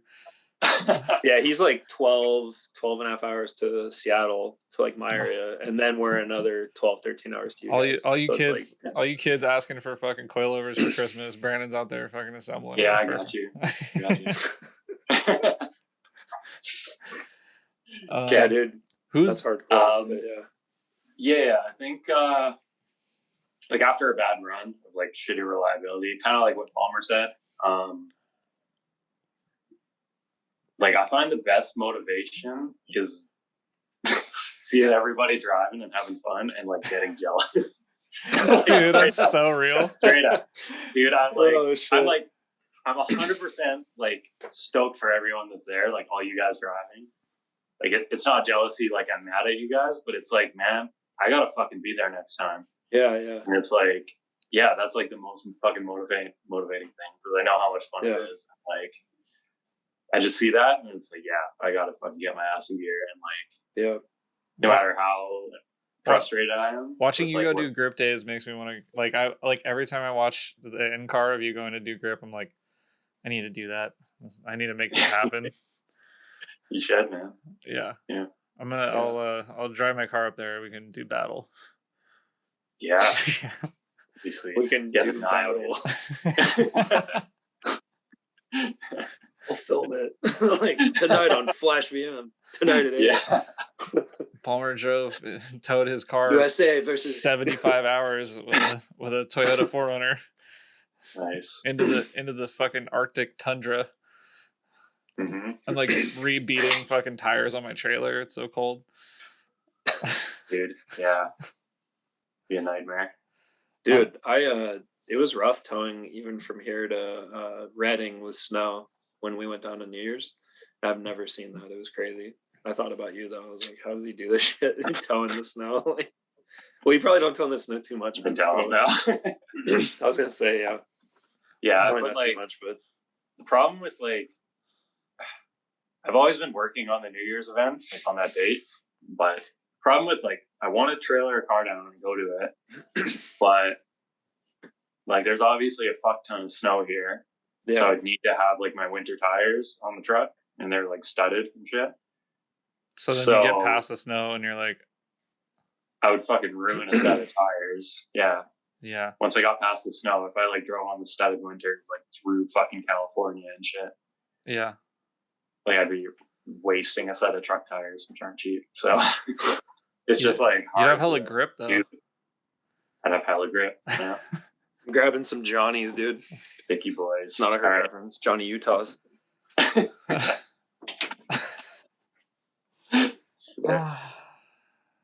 Dude. Unreal. So we're gonna drive. April. Yeah. Okay. Do you know how much Thunder Hill is? Right? Is that like doable? Julian knows. Okay. That'd be cool. Be cool. I guess because then everyone. Yeah. Or Julian would probably go, and Jason would go. Yep. Yeah. I mean, dude, man, having everyone at the track for a day would be so nice. Yeah. Yeah, we've been trying to set it up for a while, dude. It's so tough. Like, everybody living far away, it's good. Until you want to drive together, which is the entire point. Yeah. It's like spreading out a tiny bit, hey? Like, yeah. But yeah, I don't know, man. That's what frustrates me. Like, especially being up here. Like, I actually couldn't come down and drive for like the last 2 years. Yeah. Because of the border rules and stuff, and like. Yeah. It just fucking eats at me. Like, everyone's driving together, and I'm like, feel like I'm definitely falling behind because I haven't got much seat. So. I think if you're patient, which you are obviously, forced to be. Yeah. Forced, yeah. Like in time, you know, Jason and Francesca's spot, like it's like a single car garage and street parking. You know what I mean? And then like they have like a tiny driveway that he like barely fits his trailer on and stuff. But like they're looking to move eventually, and then like, you know, like I live in the city, I don't have anywhere to keep cars, but like eventually I would like to, you know. So like as time goes on, you know, it's not just gonna be like Julian's house that has like 40 cars at it, and it's like, all right, well, we can't add any more, you know. Like one of us is gonna be able to like hold people's, you know, car, like I don't know, just be easier, I'm sure, to like come down. We're all going to be older by then, so we're going to have either way less time or way more time to hang out and set up cars. And I don't know. I just my dream is, and like I bet this is like the dream of everybody who does drifting into their like 30s and 40s and have been doing it a long time, is like you just want your space and you want to be able to like have your friends' cars there if they need them, somewhere where you're not going to get in trouble for working on cars, and like access to tracks and the ability to get stuff around. And like that's kind of my goal as of recently. I was like thinking about it a lot, and so once that's the case, man, like it wouldn't be that difficult to have. I mean, I know you guys only have like 7 or 8 cars each, but like what's one more? Just like keep it here and then like fly out, you know, and like come down for a weekend instead of like towing 70 million hours. Brandon, you send the plan for the S14. I'm gonna like I've been wanting to do it, but if I want to do it this winter, leave it down there if somebody can hang on to it or whatever. Yeah, that's one of my goals too. I think with the 180 shell that I just got, we just all have to work. We have to work harder, dude. All of us. I've already been wanting to send that car down there, and then I heard Brandon wants to send a car down, and I was like, yes, let's do it. Like that motivated me. That motivated me, you know, right there. I was like, yep. I mean, that's a good idea. That'd be awesome. Could you imagine we could just fly down? That'd be so rad. You feel like rock stars. Game changer. Dude, a ride and drive, baby. It is, yeah. Just that'd be be awesome. strong. That also rolling up to the track. Like, what are the tire pressures at? Yeah, dude, straight up. Yeah, well, those are gonna have to go down. Yeah, but it stresses me out. Like just the thought of having a car down there. Yeah, I have to show up and hope it's like reliable. I was gonna say, I feel like that's gonna open up a whole set of challenges for us that we'll figure out once we cross that bridge. But we'll do it together. Dude. We'll do it together. Yeah, we'll do it together. Yeah. I think Julian kind of has his hands full with like 75 cars and the, you know, all of his projects that he has coming up. So like I think as like other teammates have more space as we mature and don't live in tiny houses or apartments, it'll be easier to like spread it out, you know what I mean? I wasn't trying to add another car to his Fleet art or anything. To his fleet. Yeah, I definitely wasn't thinking that. That's another issue. I got to figure out where the hell to store a car, but I think it would be beneficial. You could fly down like once or twice a month instead of towing down every few months or more, you know. Yeah, you could ride Greyhound with all the tweakers, dude. It'd be sick. And it could be one of the tweakers. Shit, be incognito. Y'all got any more of that drift? Y'all got any D? All right, I'm done. Yo, out of the blue, but shout out to Michael. You mentioned before, like, you and him were saying, like, if you're passionate enough about something, like, you won't let yourself stuck at it.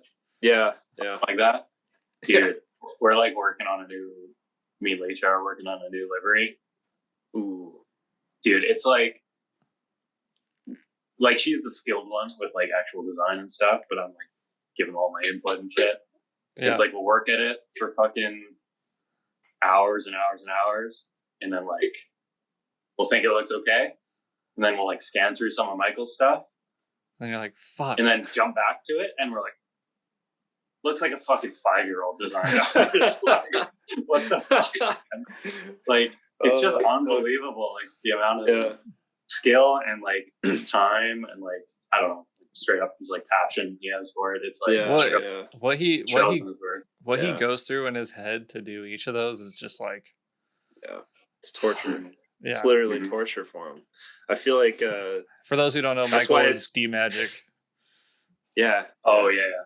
That's why I feel like his stuff is so good, because it's like quality over quantity. Like really obsesses over stuff. So that's why I love, like, talking to him, even about just random shit in my life or drifting or anything. Like, we can always find a way to relate because he obsesses about things like I do. So it's really fascinating having conversations with him. We were talking for a few hours last night about it, and yeah, he's a fascinating dude.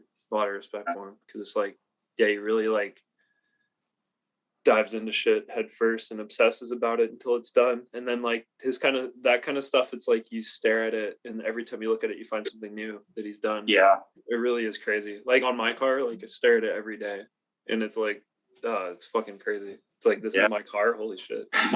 Like, the longer you look, the more details you find. And it's like, honestly, I told him shit like a year later. I'm like, dude, it's fucking crazy. It's not like we're all balling and I just walk past that car in the garage every day. Every time I pull it out, I'm staring at it like, holy shit. Like, Michael really did make, like, this thing my fucking dream car. Like, it's we're constantly all sucking his dick because he needs to realize how dope he is. Like, it's crazy. I think we're jaded by it. We're all, like, friends with him and stuff, but you know what I mean. But it really is, like, and for those of you who are like, man, I want a D-Magic livery, like, he never got back to my DM, bro. It took him like 2.5 years to do my car, and we hang out. We hang out like weekly, if not like twice a month. Like, you know. Yeah, to put it in perspective, my livery was 2 chassis in 3 years. It wasn't like, oh yeah, this month we did this. Like, it was like, I talked to him for 3 years, and it's the second chassis. I was like, I waited, and I was like, I'll do it on this one. He's just like that, like artist, tattoo artist type, where he's just like, but also doesn't really. He likes what he likes, and he doesn't really want to, like, have to explain what he doesn't like or what he doesn't want to do. He just kind of is like, he knows what he knows. Compromise. Yeah, right. He knows what he wants, and he just kind of, like, avoids anything that he doesn't. And that's a good dude. Don't take offense to it, because I've gone to him to have him work on stuff for me, and he's just like, no. No, well, that's another thing I wanted to tell Brandon, is because Brandon paints too, is I'm the same way with paint. Like, and I don't really like doing roof pieces for people, or like lace work, or like anything like that, because it's so subjective and can turn out differently every time, you know. And like, so it's very rare that I do that for somebody. And so when I talk to Michael, we've had, like, interesting conversations, like, comparing the paint work, like, that I like to do versus, like, his, like, design work. And it's crazy the parallels there. Like, it's It's insane. Like we're really similar in that aspect where I don't want to be painting like fucking Ford Tauruses and shit. Like I want to paint like cool cars, and like fortunately like the people that come to me have like pretty cool cars. So I like, if I'm excited about it, it makes it a little bit easier. And that's kind of the way Michael is. If he gets excited about something, then he'll like dive into it and get really passionate and then like obsess over it. And I kind of do the same thing. I'm not one of those painters that like someone brings me a car and I'm like, you know, oh, I'll get it done in next month, next Monday, next, you know, and a lot of painters get a rep for that, like taking 6 months or taking way longer, putting their shit on the back burner. I like obsess over a project and like I get it done in like a week or two. And then I don't know. It's interesting the conversations we have, like vinyl versus like paintwork. They kind of go hand in hand and like have a relationship with one another. So I talk to Michael about it a lot. And so I painted my car and then Michael, you know, we put stickers over everything. It's like, it's a really cool dynamic. And like, I picked his brain about that. And we're really similar. And like Palmer is saying how, don't take any offense if I don't reply to your DMs about paintwork either. It doesn't, it's not anything personal. It's like, but Michael, it's the same way. It's like, you got to really be passionate about something to do it or you're not gonna bother. He's not in it for Michael's not in it for the money. It's quality, not quantity. He's just like, he's just like one of the ultimate drift car look nerds that I've ever met. It's we're all nerds. It's like why we all get along. We're all nerds in our own way about certain stuff. So it's you can kind of tell, like, just rambling on, but like looking at his work, you can tell that he doesn't just finish something to finish it. Like, you can tell that if he's like not feeling it at the moment that he's doing it, he's probably not working on it. Or he's not just gonna like make that the final thing and like move on. It seems like every detail he's like waits for the moment where he's like feeling it and then does it. And that's tough. Like, I don't know how many out there who like you guys like even with this podcast, like I'm not always feeling creative and like I want to like do one of these. Like there's a lot of days where I'm just like, no, like I'm good. You know, like I'm stressed about work or life or something. And it's like, I'm just not, you know, I'm not like looking to add to, you know, any humor to that day, you know, or like, you know, working on editing or any, like, you know, it's all like this like creative mind that isn't always on. Like you can't expect people to just be like creative 24/7, you know. I'm not saying that I'm super creative or whatever, you know, like, but it's not, I think there's something to that. Like, I think on time crunches we all get, like, this is just in a general sense, like whether it's paint work or like a podcast or whatever, if you were on a tight deadline and you had to do it, like you're gonna do it. But if you have the opportunity to like do it while you're feeling creative and shit, like I feel like the end result is usually almost always better if you're actually into it. Yeah, it's not fair to the person that you're doing it for or doing the podcast with or painting their car or designing their like you don't want to force somebody to do something that you know that they're good at. Like because you're not going to get the outcome that you're expecting from that person. It's like, you know, you go to somebody who's like a tattoo artist and you're like, hey, draw me a dick with wings, you know, and they're like, what? Dude, that analogy is perfect for paintings. People are like, dude, I want fucking pinstriping around some lace on top of some flake on top of some candy on the, and I'm like, I feel like a tattoo artist. You go up to a tattoo artist with the most ridiculous request, and there's like, you're like, okay, like, okay. They're like, you know, hey, like, there's the door, homie. Like, Eric, your shit, get out. That's, dude. It's the same thing with the flash stuff.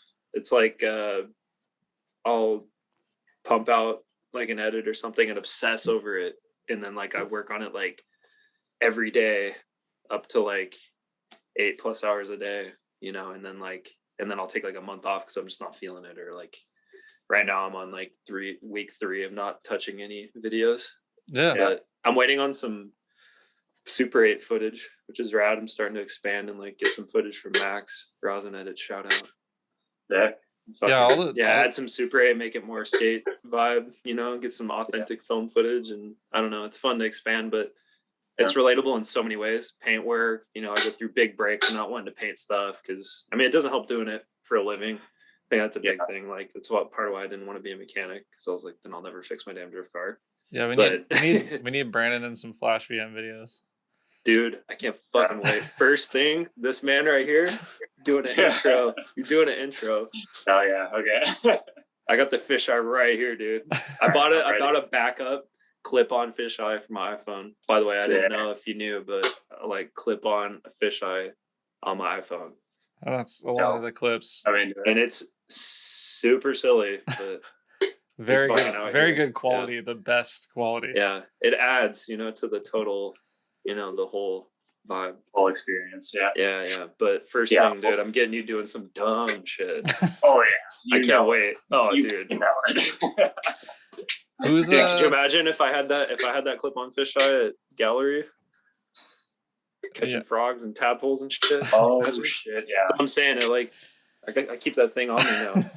I bought a backup just in case because I thought I lost it on the way down to Portland. Aaron, a couple weeks ago, and I bought a backup. Got like the belt holster for your iPhone guy. No, dude. Oh, look, I think it's like right here. Hold up. Dude. That took you way too long. Yo, took you way too long. Is that hold up. Is that a Yeah, that took a little bit too long. Yo. I wonder if it'll fucking hold on. Hold up. Yes. Oh, yes. Dude. Let's fucking go. Now we can see your thighs, dude. This is tight. Dude, do you like that shit? Do a backflip. Do a kickflip. Do a kickflip. Does a heel flip. I swear to God, every time I yell to do a kickflip to somebody, they do a heel flip. It's hilarious. Do a bit, see? It changes the whole vibe. Awesome. Yeah. Dude, you should do an intro right here live. Game changer. Not live, but you know. Well, you can't filter mine. Can you filter mine? That's impossible. I'd have to whoosh, get it. Hey, quick question, dude. Is that a Supra? You just got to be like, fuck you, welcome to Flash for you. Yeah. Dude, fuck Flash for you. Yeah. Oh, dude, Palmer's got. I swear to God, for a while he was like my only intros. But Palmer's are so good. Should I just do the rest of this on fisheye? You want to know why? Like, you want to know why I feel like super comfortable with like doing the intros and stuff and like being on camera when like people put cameras in my face is because all the like when all those like low budget crew videos. Like I used to be like super you had awkward. Some practice, yeah. And like so when I was way younger, like Galen, my like homie that was like the other main guy from the low budget crew, like we would like always like put the camera in each other's face and just see what would happen. And like for like the first like month or so, I was always like, oh, and I just freeze up. And then like one day I just realized just say whatever comes to your mind and it'll be fucking crazy and like usually really and like say it with intensity and that's how you got fired. And that's why the low budget crew doesn't exist anymore. Yeah. Can't find me, I quit. Dude, I'm like hella stiff on camera. Like I worked on it. All right, I'm trying to find my shit. Sorry, it's all wobbly from the fisheye. Yeah, it's like a learned skill. It's kind of weird. Like there we go. It is. I feel like it's not a skill. You just have to fucking ignore it. You know? Yeah. But it's harder than it sounds. Just to, like don't look at the look at the camera and just know that whatever you say, like, I don't know how to explain it. Like, it doesn't fucking matter, dude. Just fucking hang out with your friends and like get out the fisheye every once in a while. Yeah, that's all you got to do. Dude. Just living like a fish. I just swallow fishing, bro. I just go like whatever pops into my like. I'll just start talking and see where it goes. Yeah, most of the time. Do you think that's like a Do you think that I have like Tourette's? A tadpole what? What'd you say? A tadpole islands? Fuck. Those fish islands? That's the fucking variety pack. I can't afford that shit. Oh my God. Palmer, were you there? No. I got dragged away because I had to go to this fucking guy ate a tadpole this big. I saw the video. Okay. You didn't eat it. Aaron wasn't on the team yet, but he was on the team after that. Yeah, that was the initiation. Jesus, dude. I saw, dude, it was a frog in a sack. Dude, that don't. wasn't a tadpole, motherfucker. That was a fucking. That thing was like, it was the sack like bigger than my sack. Shit was like this fucking big. And it was like, don't write like checks that your ass can't catch. You know, that's what they Dude, always. That's what old people say. There's like fucking. He made a 10 bet. people in there. I was like, yeah, dude. He made a bet. He made a bet. Yeah. Well, for those who don't know, he made a bet that, like he said, because when we're in Shawano for like final bout, some Francesco always books this like lake house, and now has a dock, and there's like frogs and shit everywhere, and Julian's pretty much like 2 steps away from being on fucking Wild Boys with Steve-O and fucking. Dude, shout out fucking Julian. He got me to catch my first frog though. So yeah, that was pretty sick. It was exhilarating. I was like, dude, you guys are weird. That shit looks weird. And then I like did it. And I was like, oh, this is so fun. Dude, I lost him every time on fucking ground. They just like squirt out of your hand. Yeah, I definitely had a wart on my finger for like 2 years though from fucking Shauna toads. Honestly, I thought about that. I was like, what if I get a wart in my throat? So he bet if they find a tadpole within like 45 seconds or something, that he'll do the like goldfish trick with it. Dude, what if you got pregnant? Hi, I'm Jack House, welcome to Aaron kind of shit. Yeah.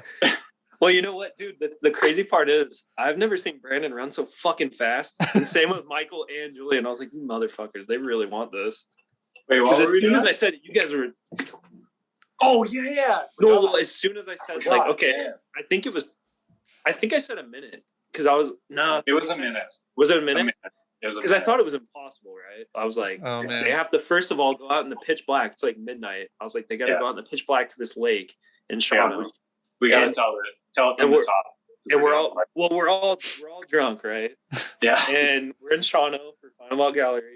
And we're in this Airbnb, and there's this lake in the backyard. So all you gotta do is walk outside, and like you're 15 feet away from a lake with like a crazy amount of frogs and I guess tadpoles. Now I found out the hard way. Can we pause, Palmer? Yeah. Is Aaron's audio? Yeah, it's like going in and out. Oh, is it fucking up? Yeah. Is it fucking up? Turn your mic down a little bit. Oh, is it too loud? I think so. I think it's like chopping you down a little bit. Because you're getting excited and it's awesome. But yeah, keep going. Are we good now? Yeah. Okay. I think. Oh wait. You've been good. Oh wait, here we go. What do you do? Are we good? Yeah. All right. Anyway, so there's this tadpole, right? No. No, fucking I don't know, drunk brain me was like, I don't know why I decided to make a bet, but I was like, oh yeah, if anybody can go catch a tadpole within 1 minute, like I'll try and swallow it.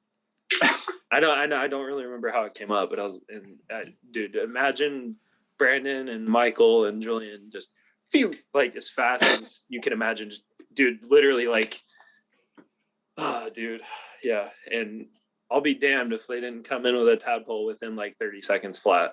It was insane. And it was huge. It was like, it was probably this big around, bigger than my damn eye, and it was in a clear sack, and it looked just like hold on, your shit's frog. Getting weird. I don't know what's happening. Uh-oh. Yeah. It's like loud, quiet, loud, quiet, loud. Oh, quiet. weird. That's strange. I think it's switching between like your headset and the microphone. Oh yeah. Damn. Kind of like before. Is it good now? I think so. I don't know. No? All right. Talk more. Yeah. Yeah, we good? It's like halfway up right now. Yeah. Yeah? No? Might have to edit this, Palmer. Yeah. Damn it. I hate editing, man. Yeah, we almost didn't have to edit shit. It's fine. Damn. That's okay. I have to edit every single one, so. Yeah. This break has been brought to you by whatever sponsor decides to sponsor this one. There you go. Okay. Dude. Continue. Anyways. Continue, Aaron. Anyways, so there's this tadpole, right? And fucking who caught it? Who actually? It wasn't me. So I think it was Michael. I think it was Mike. Yeah. The Magic Mike. He really wanted to see that. Oh, dude, I've never seen him so fucking motivated. Crazy. Yeah, dude. If that might be the key to getting him to finish your livery is offer to swallow some critter. Oh my god, a critter! Oh, way to make it way more gross. So I tried to swallow this critter. Anyways, like I really wanted to impress my friends, right? So I was like, drunk me was like, story of my life, dude. I was like, I gotta fucking try it now. You know, it showed up. You know, I gotta pull up with that same energy.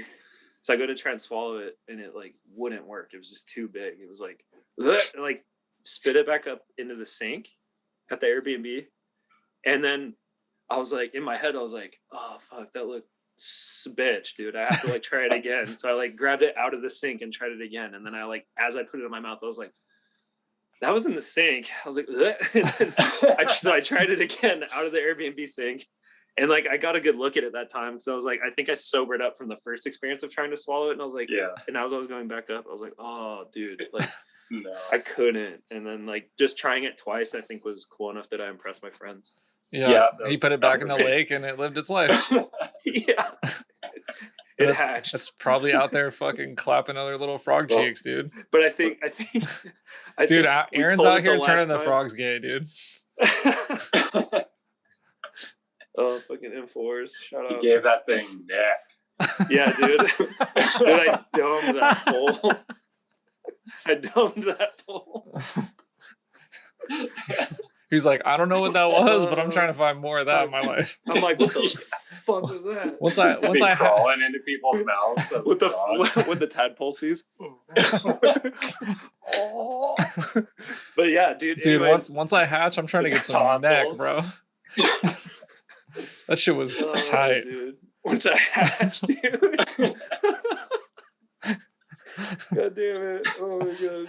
But fucking dude, I'm sure once it hatches, it's out there trying to find Throatzilla, dude. Dude, that's an experienced fucking hatch. Dude, after he hatches, dude, he's like, I've been through some shit. I'm good. He's like, I've already hatched once. Yeah, he's like, I'm good. I was already reborn.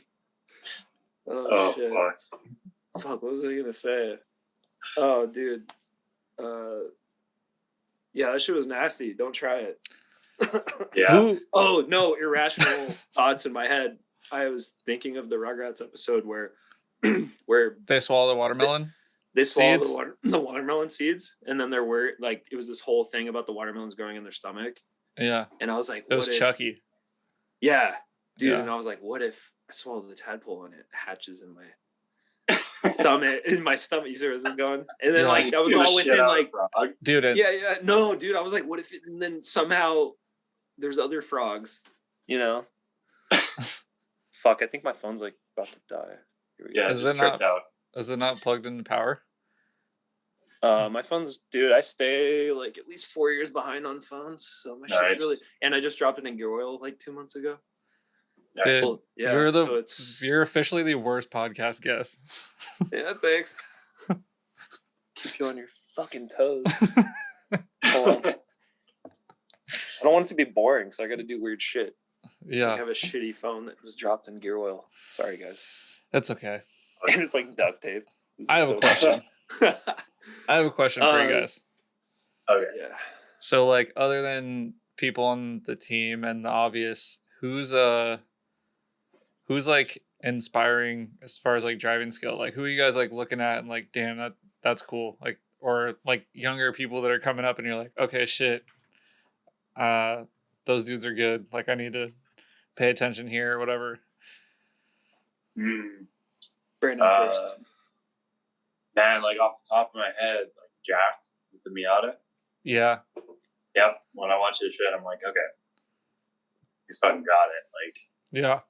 You know, we got to keep like pushing that fucking stay at like the right level. Yeah, when some like 16-year-old is like like driving around a car with like all tire marks on both sides of it, you're like, oh man, like we're so fucked. All those dinosaurs. Yeah, straight up, like us boomers. I wasn't even drifting then. It's like, yeah, he's fucking shredding. Then there's like obvious guys in Japan, but feel like that doesn't need to be said. It could be. Could Say it, dude. Yeah. I mean, like fucking almost any neon guy. yeah. Like straight up. I saw the dude with Tanaka. the.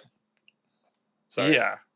Dude, he was one of my favorite too. Not just Naoki, but Semi. Yeah, dude. I was watching him on like Kansai All Stars like way back in the day, like early ones, and I was like, what the fuck? Like he was one of those guys just like Naoki, where you're like, he goes just a little bit harder than everybody else when you're watching. You're like, whoa. It's like, so he's inspiring for sure. As far as the I don't know if I'm interrupting, but like Palmer, you and Braden were kind of chatting about like the car rental thing. Yeah. I didn't know anything about this, and then I had him on the podcast, and he was like talking about how good you were, and I was like, "Oh, I know." Yo, you guys pumped me up way too much. I felt real good after that, but like, dude, Hero is unbelievable. Yeah, he's unbelievable. So when he told me that Hero was like, "Oh, put the big tires on for Brandon," I was like, "Hey, that's sick!" Like, I drive with Brandon. I'm friends with him. That's sick. That's my boy. Like, this isn't the story I was going to start telling, but we did the first day. Fuck it. Yeah, I'll go. Get it. This isn't really a flex. This is like embarrassing. But like, oh, perfect. Tell me. Yeah, the first day we went to Suzuka Twin, and it was like raining, like all day, like raining pretty hard. And I feel like I'm solid in the rain, like maybe from learning to drift in the snow and ice and stuff, like just that like. That's a good topic right there. there. Like variance in grip and stuff, and like that inconsistency there. Like I feel pretty good in the rain. So I like hopped in the car. Obviously speeds are lower when it's raining. Like, I felt like I did pretty good. Like I did okay, like respectable. Drifted Suzuka Twin. It was like tons of fun, rainy all day. And then the day after we went to Bihaku, and fuck me, dude, that place scared me. Yeah, like really showing up and like in videos, you know how it is in videos, but I just felt like going down the main straight, like the way you're supposed to feint by the end of the wall. When you do that feint, you're like fucking pointed straight at the hill. A giant wall lined with tires. Oh, yeah. It's really intimidating, and it just like it feels narrower than maybe it looks. Like it was. I fucking showed up, and I was like, man, like they're telling me like, oh yeah, like. This guy, and this guy have all flipped here. Like they're all like fucking sweet drivers. And like, okay, this is like not great. Also, you break it, you buy it. You're like, yeah, you break it, you buy it. Like it's right-hand drive, which I wasn't comfortable with at all. Yeah, you weren't. But what year was that? You weren't comfortable with right-hand drive. What year was that? 2017. What was your experience prior to that with right-hand drive? So I had a chaser that I street drove. That's so like sick. Yeah. Yeah. Thanks. Yeah. Street driving. I felt okay with shifting, but like it sounds like a small thing, but like using the e-brake. Yeah. I never touched the e-brake with my chaser. I like street drifted a bit and never used the e-brake, just like foot brake and Did you daily that car? Yeah. I had a similar experience. I think that like aggressively drifting a car versus like dailing it. Right-hand drive doesn't really, or even like regular drifting. Like regular drifting a car is not the same as like, aggressively drifting a car. Like, you know, between you and me, I've drifted Shelby's car, and like between you and me and like everybody listening, I couldn't put it on like doors. You know, like but you can like you could like do an on ramp or an off ramp or you know. You could just like you could probably do like a freeway corner in that car, but like it's not like something where I would be comfortable jumping. Yeah, and like especially with the right hand drive stuff, like. So you had dailied the chaser and like slid it around a little bit, kind of casually. Yeah, and then straight to the S15, straight to Heroes S15. Yeah. Oh, is that the car that they were renting? That's the car that you're driving? Yeah.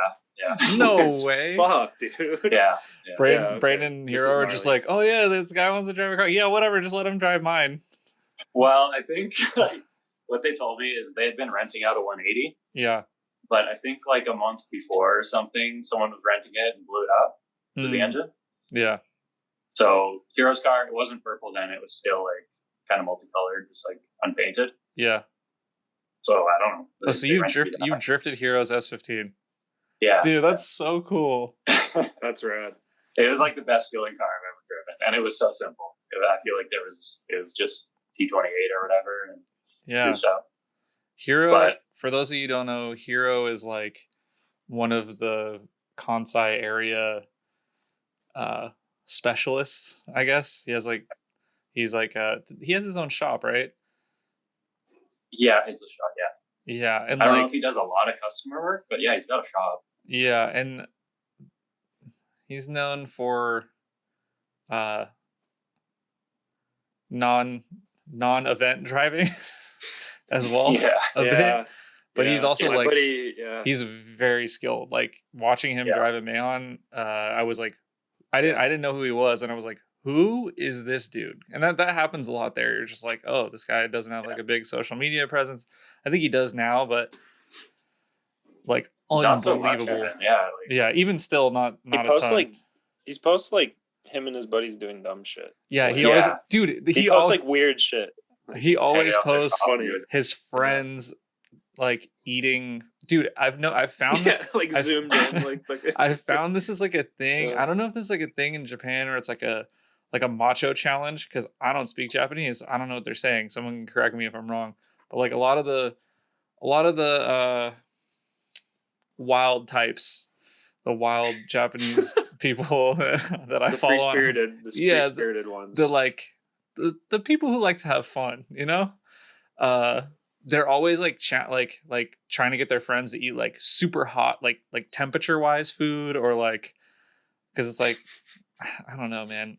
I wonder if they watch Fear Factor with Bro Jogan. Brogan. But yeah, he like doesn't really post that much car stuff, so it might be something to do with it. But unbelievable driver. Mm-hmm. Yeah, how cool is you drove that car? That's crazy. Yeah. So you go out. So you go out and you just like shred, and then they're like, "All right, put the 265s on." No.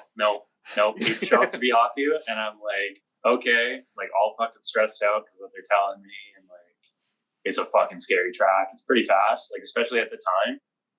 Like I hadn't really driven fast tracks. Semi-fast. What gear are you initiating in?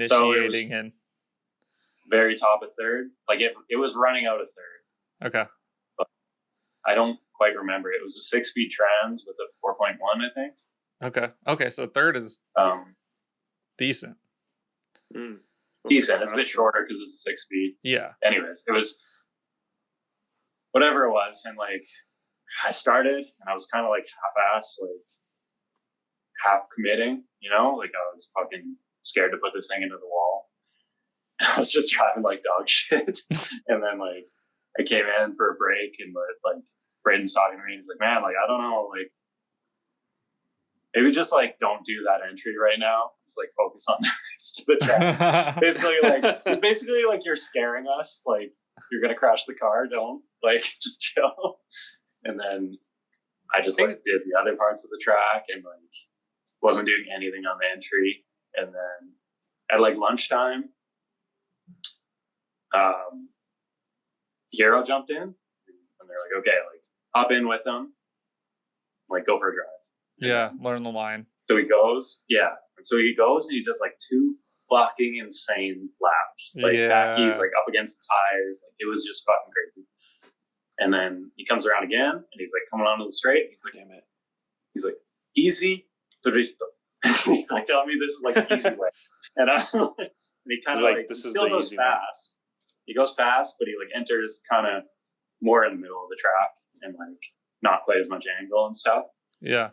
He like did that lap, pulled in, and he's like, "Okay, like, yeah, like go try like that." And then first lap out, like I felt like I just had to be in the car and like understand how fast you can go, and where to kind of enter. Yeah. I feel like you watch videos and you kind of understand, but being in the car, it doesn't translate. Different. Yeah. Yeah.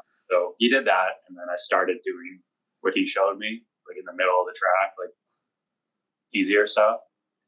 And that was it. Like I just needed to experience it, I guess, in the car as a passenger once, and then I just slowly like progressed more to the wall, and then I got like a couple rounds I was pretty stoked on. Sick. I have never driven wall in Japan. Dude, I think it's hard for a lot of people to realize how gnarly it is to be in a situation like that in a car on, you know, the other side than you're used to. Like that's intense. It was a hard thing.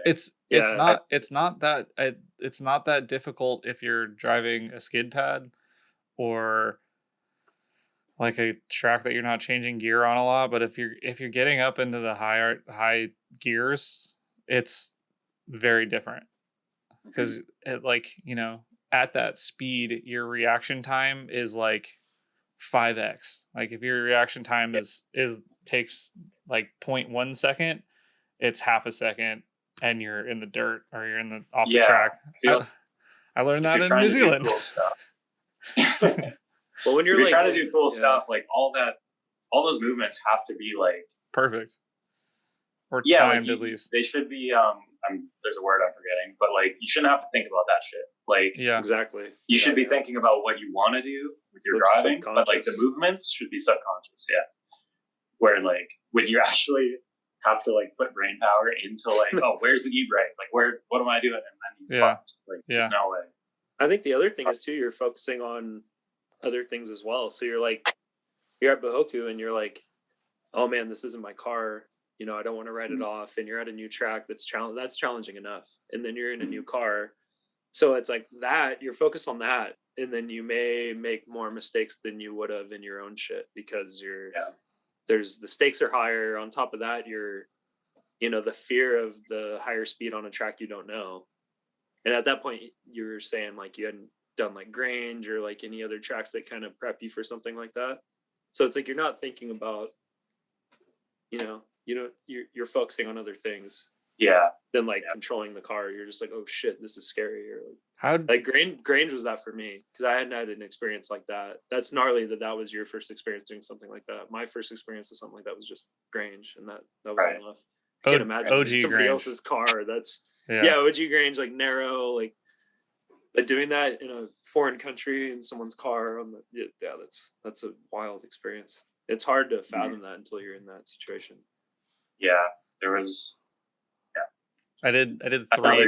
That's a cool story. I did three non-entries at Mahon in 2016. Dude, non-entries. Yeah. I guess I got two quick tangents. I guess like just touching on what you said, Aaron. The first time, I've just been to Japan twice. The first time, I didn't drive, but I was lucky enough to get brought to a non-circuit drifting session, right? And I got offered like to drive someone's car, and it was like 3 a.m. mixed conditions, like wet, dry. I just said no. Because I was like way too worried. Like there's no room for error there, and I was like not gonna risk it. Oh shit! Is that okay? Yeah. It's okay. The sound's the most important. Sound stayed? I don't know. I think his looks are the most important. Making me blush. And then the other. There we go. Sorry, the other tangent is like, Mahon's fucking scary, man. Like I went there and rode with people, like with Ryota and with who else did I ride with? Takumi. That dude rips too. Yeah, dude. Hold up. And I was in Shout out. I was in Ryota's car. Nice. Shout out. And he signed it, and he was all confused. He was like, basically like, you want me to sign it? What the fuck? I was like, yeah. Please. He was like, dude, but shout out. Yeah, he's a beast. So cool. He's holding up a Drift Tengoku magazine with Takumi on the front. Yeah. And you got him to sign shout out. I had to whip it out. It's like right here. But yeah. And then awesome. Super nice dude too. Yeah, so nice. And then Ryota as well. Like I don't know if he wants me telling this, but it's fine, I guess. I was with him when he like wrote off his last show. That would have been the same end of 2016. I might be a year off, maybe end of 2017 or something, but whatever. Yeah, it was just like I was riding with him, and it was just like a small front lockup, and like the car came out of angle, and like fucking head on the wall basically, just from like it's the smallest mistake, and that was it. Like it pushes towers in and like fucked up the car pretty bad. So Man, it's yeah, that's like a scary trap. I don't think that I've ever been there and not seen a car either upside down or pretty much written off. Yeah, or that at least same day, earlier in the day, a car rolled that I watched a car roll. So you have to go there. Yeah. It's like we always talk about it, and it's like, oh, these guys always looking at this stupid track. Yeah, it's just a track. It's like, right? It's like you have to go there. Like, like there's no point in trying to explain it. Like you have to go there and you have to like watch the driving, and then you have to watch what happens if you do it wrong. Like, and then you'll understand like the obsession. I agree. That people there and people who have been there have with it. It's like fucking Stonehenge, man. How did those rocks get there, dude? How did the rocks get there? Yeah, it's like another aliens. Like that same trip I went and watched at Sportsland Yamanashi. Yeah. There was a final bout event there. Yeah. And like not saying it to shit on the event, but it's just like the track and what you're able to do is like the excitement that Mahon brings and like the level of skill that maybe is required to even attempt because of the track. It's it's like different, man. Like just to go and watch it, like it changes your perspective on most places and most driving. Like it's kind of a broken record. I know people say that all the time. Yeah, but I mean, like if you, it's funny because like for the longest time we're like, oh, Naoki this, Naoki that, and then it's like, all right, he just goes into D1 champion, best team. Like they left with like all the trophies, and it's like, okay, see, like this stuff is not as different as you'd think. Like he took those skills that were like that we think are unbelievable and went into the professional circuit, and even with these teams that have been doing it for 25 plus years went in and just like showed them how it's done, essentially. And like now a lot of those drivers are going and practicing at Mahon. Yeah. I think there's a lot like, I would say you saw it first with like, I have no idea. I was looking away. With like Yokoi when he came and did FD. Yeah. The first year I felt like was kind of a struggle. And then I think he won the last event of the year. Yeah. And the next year he came back and he fucking won the championship. Yeah. And the same with Naoki, like he drove D1 last year and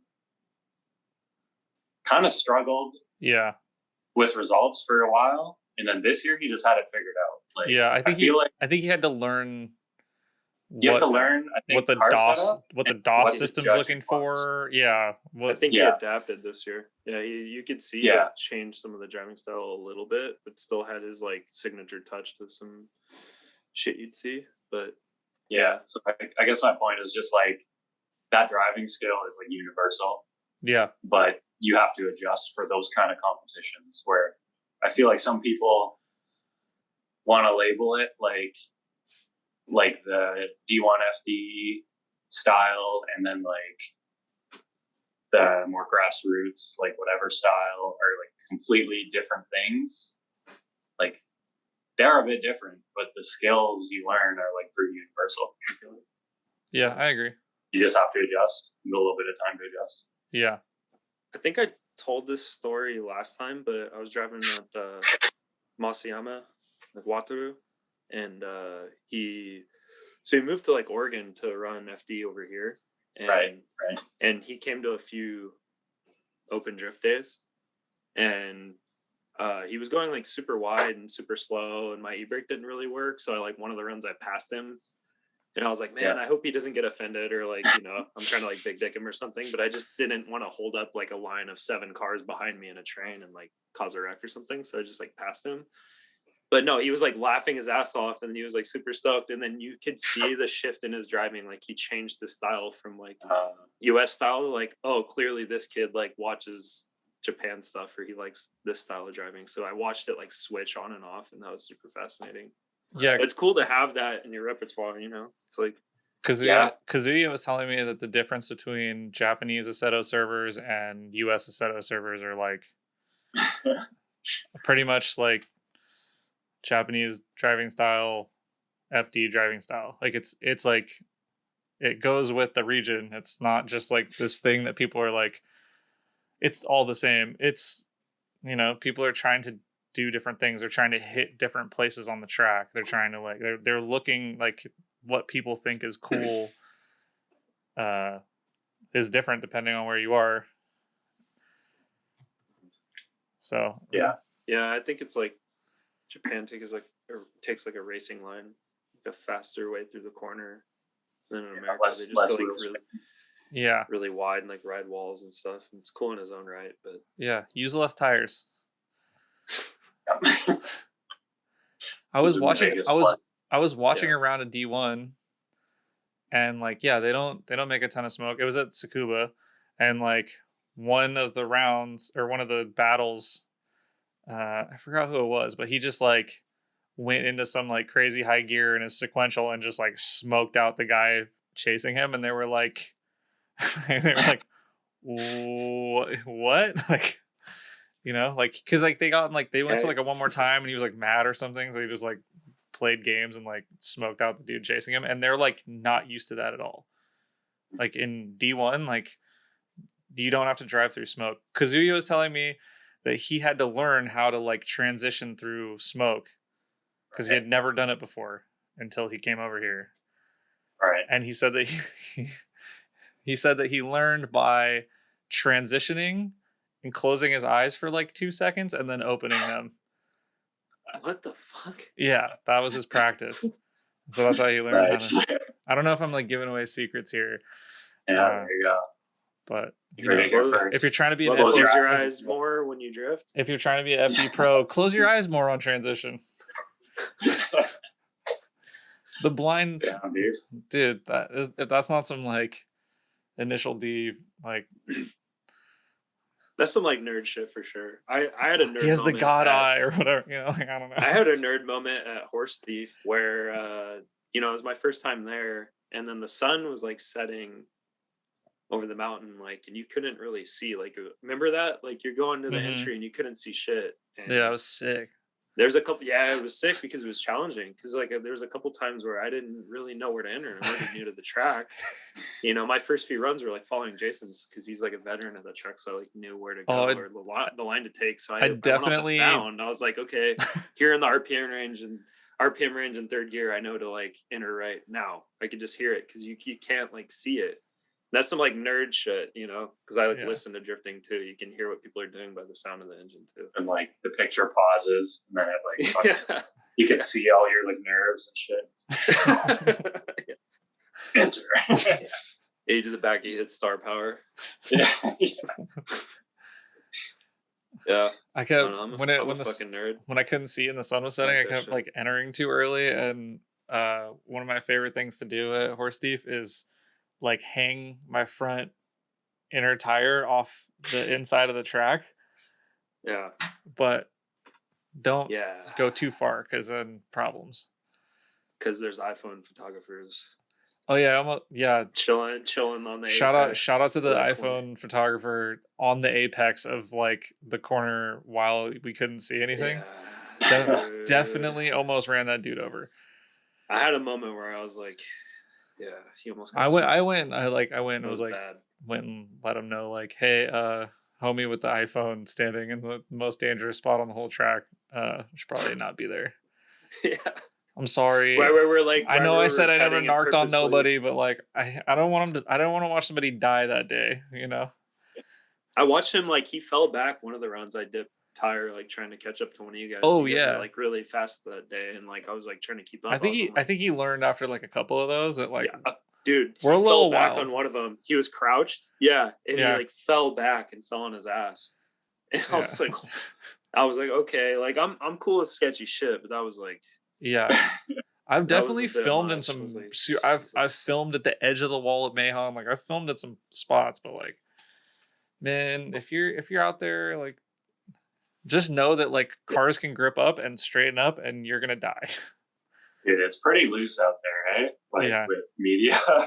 Dude, there was just too many media people for them to. There's too many media people for them to like keep. Dude, there's like 100 people on the infield of like 3 corners. It was ridiculous. Like I don't know how anyone got any clips. It was just all orange vests in every shot. Yeah.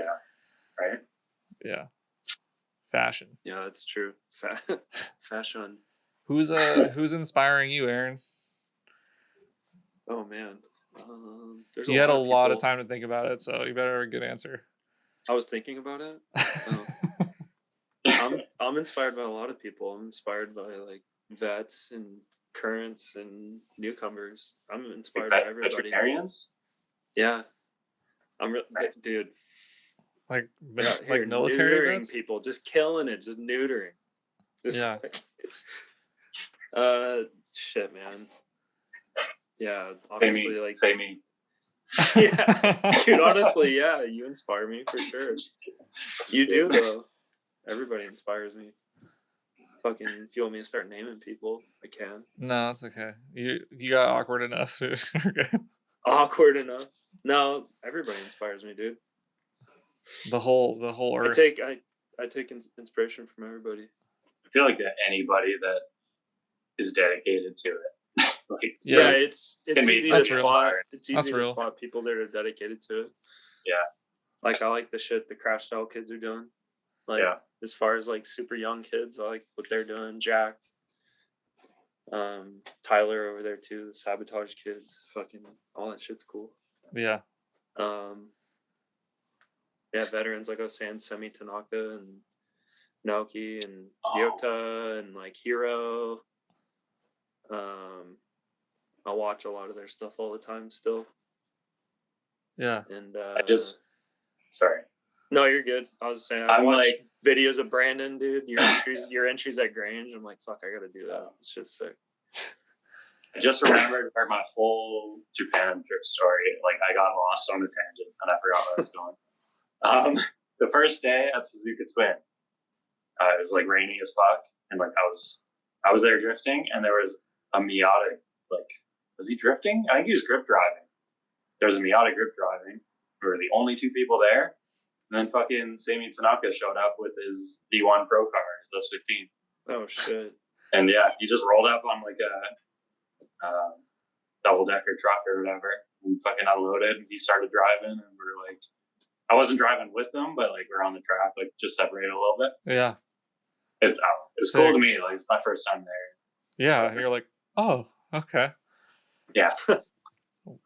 How did you decide that? Because did you go alone? I went with my ex. Nice. Yeah. All right. We won't go too deep into that. No, it's okay. Awkward.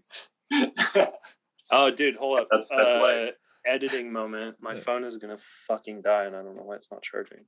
It's all right. That's all right. We're better off without you. That's why it's like wigging out. I don't know if I'm wigging out on your guys' screen, but it's cool. I want to save you from the awkward X moment too. To be honest, yeah, I'm just fine. I'm leaving all this in. No, okay, might as well. Fuck it. Yeah, I don't know why my phone's not charging. It's not good. I'm on like 10%. Blow into the jack. Or live on camera. Blow it. You like that, wouldn't you? Blow your phone. All right, hold on. Like a fucking Nintendo, like a regular Nintendo game. Dude, I blew it out with like some air the other day. Nice. Dude, this is. Sometimes I get in there with like a paper clip and like pull out all the lint. And then they say not to do that, but I like to live life on the edge. Maybe I'll try that real quick, because if this shit doesn't charge, it'll just like cut off. Hang on, dude. Important question. Do you have the other end plugged into the wall? He can't hear you. Oh, shit. Worst podcast guest ever, dude. I'm gonna have to edit this so much. Worst ever. Cool. I gotta ask him where he got his paint. I'm struggling to get paint. Yeah, dude, it's hard to get everything right now. Yeah. Yeah, nobody wants to ship to Canada. They don't like us. Yeah, is it hard to get tires right now in Canada? Yeah, it is. Dude, hopefully my phone stays charging. It won't. I don't know But we why hope it's it does. not.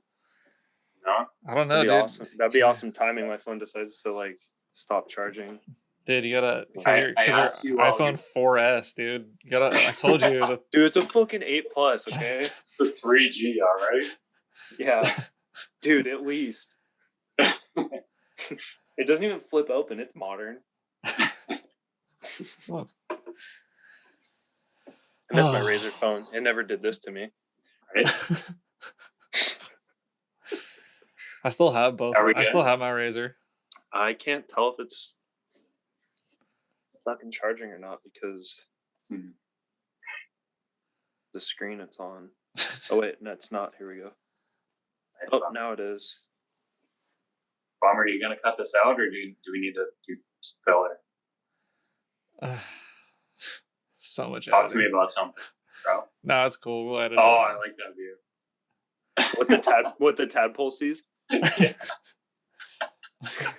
What the tadpole saw was some fucking tomples, dude. That was lewd. I swear I'm gonna buy a new phone soon. Oh, dude, we got a fucking sneak peek at the phone holder. Oh, do you want to see this? I'm not ashamed. It's fucked. Nice. Damn. Oh, dude, I broke it. I broke it setting up for this. It's done. Should close the porn on your computer, dude. Oh shit. Dude, are those tonight at 8? Tonight on Flash VM. Yeah. Christ. Flash Video Magazine sounds like the fucking video magazine for people who wear trench coats with nothing underneath them. Yeah, I like that. Flash VM sounds like are we fucking back? A venereal disease that you get quickly and goes away quickly. Hey, hold up. Hold up. I'm not concentrating. Are we roasting Flash VM? Flash VM sounds like... Roast me. Flash VM sounds like something that... Oh, God. I had a good... The first one I did was funny, and it's just been downhill. Keep going, man. You got it. Flash VM sounds like something that you would get handed to you as you walk into a BDSM convention. Flash VM sounds like something that they make a cream for. Yeah. Flash VM sounds like a cream that they would give you for something that you got at a BDSM convention. Fuck. Okay. All right, whatever. Dude, Flash VM more like Splash VM. Dude, I want more like Brandon's Smash intro to be VM, special. dude. Yeah, Smash. I want Brandon's intro to be special. Special? Well, now you're forcing it. I don't get it. What do you want? What do you want? I want it to be fucking gnarly. Oh, the intro? Yeah, do a stunt or something. Okay. I'm not good at stunts, but I'll figure something out. We'll do something. That's almost probably better. Dude. Yeah. You don't think about it. You just do it. Yeah. That's always the best ones. Yeah. The best time will come. Yeah. I won't tell you it's happening. You'll feel it. Yeah, I will feel it. Well, you might get tipped off by the fucking huge fisheye clip on the fisheye. Yeah. And I gotta be like this close. You gotta be like right up in your shit because it's fisheye. That might tip it off. But if that doesn't tip it off, then just no one just know. Just FYI, no one looks good with a fisheye from like below their chin facing up. I don't know, dude. Below the belt, it's a little bit flattering. That's debatable. Yeah. I'd master debate that. Dude, that's why they call it a fisheye, you know? Oh, God. For the smell. It's for the smell of where you put. Okay. Sorry. Night at 8. All right. Aaron's technical difficulties has ruined this podcast. It's derailed. Yeah. Sorry. You got it fixed? I think it's charging. Can't tell. We'll know when it dies. Brandon wants to know if you plugged it the other end into the wall or not. Yeah, that's what I was asking while you weren't here. Do you want us to call tech support? Yeah. 1-800 fuck you, dude. It's plugged in. Yeah, it's plugged in the wall. That's a good call. I even tried another outlet. Ask us some podcast questions, dude. Well, I've already done a podcast with each of you, so if you want to hear all the like basic shit of how they found drifting and stuff, just go watch those. Let's tell weird stories. But like, hey, how weird? Like the fucking, I don't know, dude. Oh, I got one. I was thinking like might be an okay story. It's not weird, but tell it. There was a story, Palmer, you told me to remember for the podcast, and I don't remember what it was. But I don't either. I'm gonna try and remember it though. Try and remember later, but Brandon, I'm gonna think about it while Brandon's talking and not listen to him. You're just like, yes. Block it up. So you're gonna need you have to interact with him, and then I'm gonna try and remember the story that you told me you're gonna tell. I got you. Okay. Well, I've already been asking him more questions anyway, so it's cool. Yeah, for real. Aaron's like the moderator here. Yeah. No, I appreciate it. Dude, if I don't have to work, dude. Okay. Dude, I fucking got you. Okay, this one is like team. What was it? It was my first trip to Japan. What year? Right, that makes it relevant to the podcast, I think. Yeah. What year was this? Late 16, I think. Okay. Maybe late 17. Okay. But so we're there, and I'm like, hey, I'm in Tokyo. I'm like, hey, Daikoku Fudo would be sweet to check out, right? Like the big parking area where they do car shows and shit. Yeah. You know what I mean? Oh yeah. Yeah. Okay. So I'm like, yeah, that'd be sweet to check out. So like that's our plan. Like we're going to Up Garage. So we go to Up Garage. Are you talking about the one in Yokohama, or is there one in Tokyo? The one in Tokyo. Dude, you're asking me questions about 4 or 5 years ago. Okay. I apologize. Carry on. It's all good. I don't know. It wasn't it wasn't an Up Garage in Yokohama. No, I meant the parking area in Tokyo. Yeah. Okay. Yeah, it wasn't in the Bay Area. It was like far away. Okay. Go to Up Garage. I bring like the biggest fucking suitcase I have. Like bring it totally empty. I bring a backpack empty, and then go to Up Garage, fill the fucking suitcase to the top, fill my backpack to the top. Suitcase is like 70 fucking pounds, backpacks, whatever, like heavy. And then, and I know that because I tried to put it on the plane and I had to take a bunch of shit out because it was over 50 pounds. You're like, shit. You're like, all right, here, just throw this manifold out. Shit. So, well, I went Up Garage and then like checked something else out and like took the train to, I think it was Omori Factory. It's like the Nissan factory, whatever, something. Mm-hmm. And so it was like, whatever, long ass train ride to the closest station. And then like a pretty long walk, like an hour walk to Omori Factory. So I got my fucking suitcase, and it's like, it was pretty cold that night. It was like maybe 5 Celsius. I don't know what that is in Fahrenheit. Just above like freezing. Yeah, it's cold. That's fucked. It was like chilly. It snowed on that trip, but chilly. Anyways, I'd be like dead in my fucking front yard. Yeah. Seriously, I was in like a fucking like an iguana or something.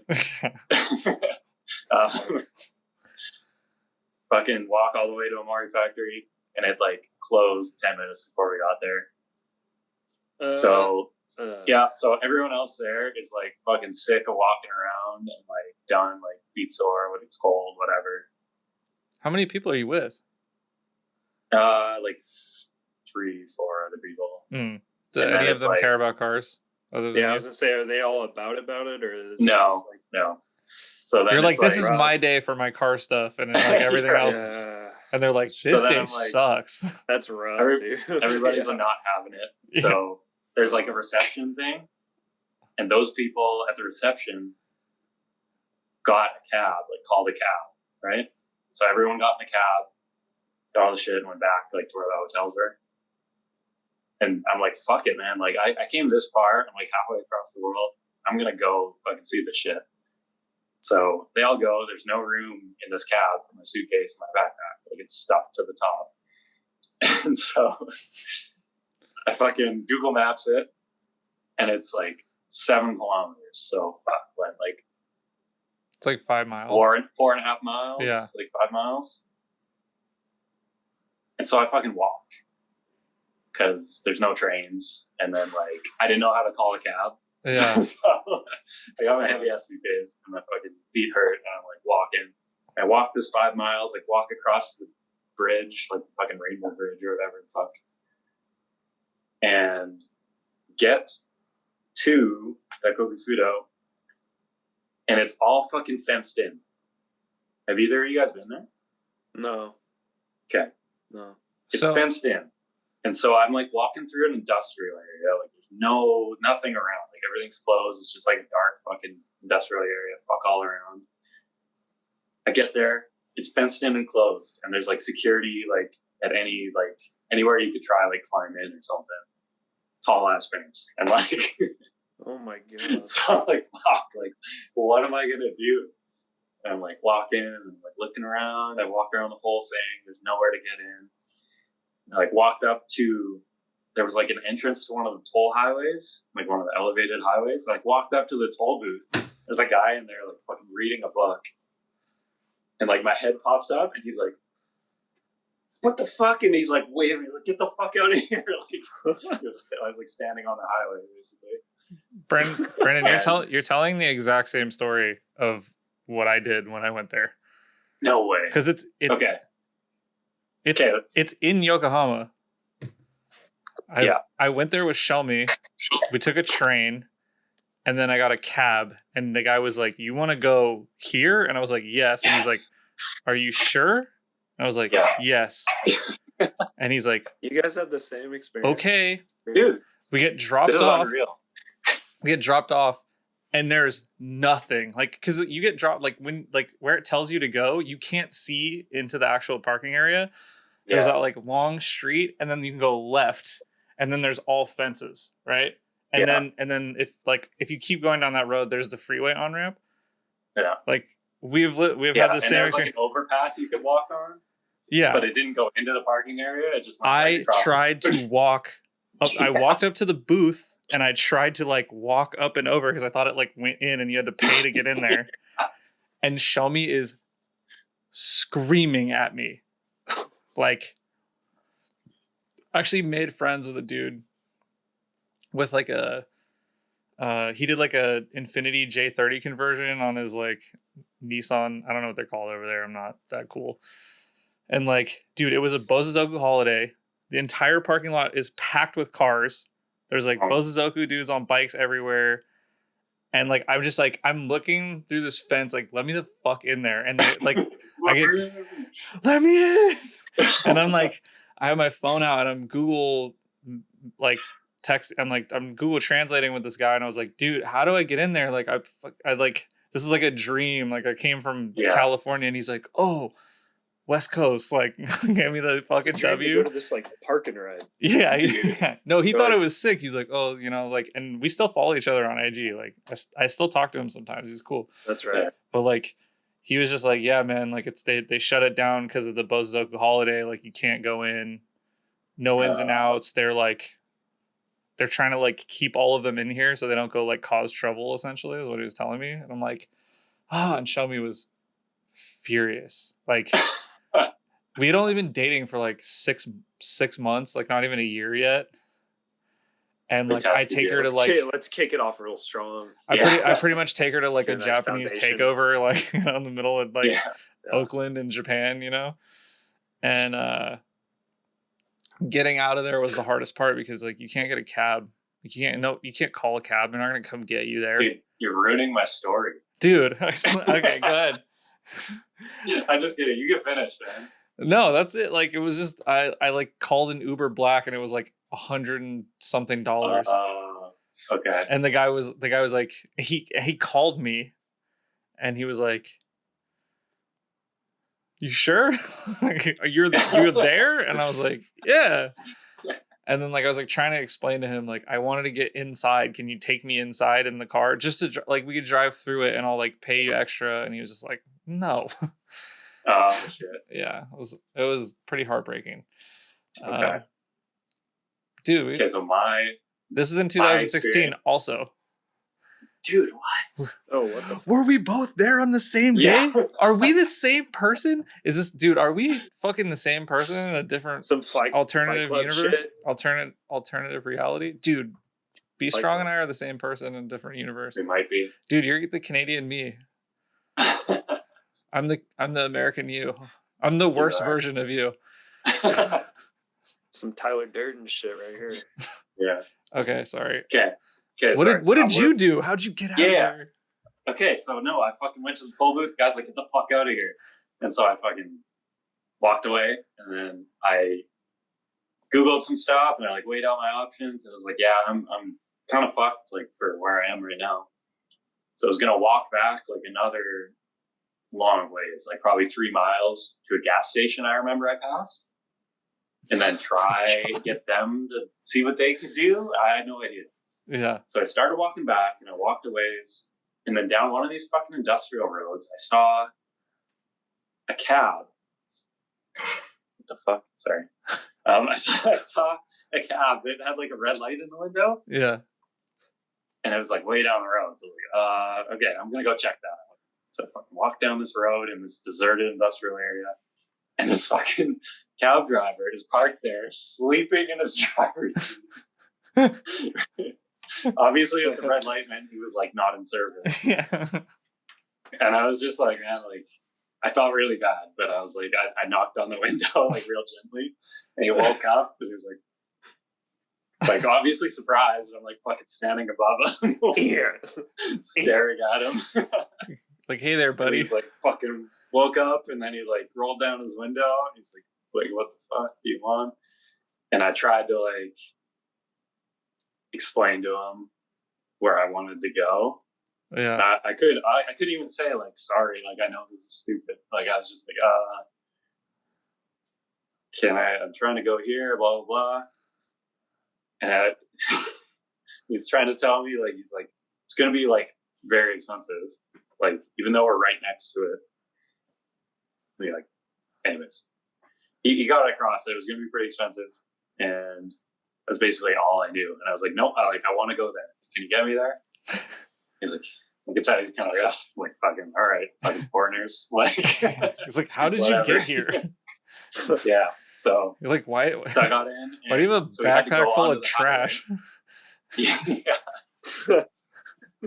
So to get there, like we were right next to it, right on the other side of the fence, but we had to fucking drive for like 10 minutes through all these toll highways to get to the entrance. So, anyways, you got to make it inside. I got in there. It cost me like $40, I think, that cab ride. And then I got in there. He dropped me off.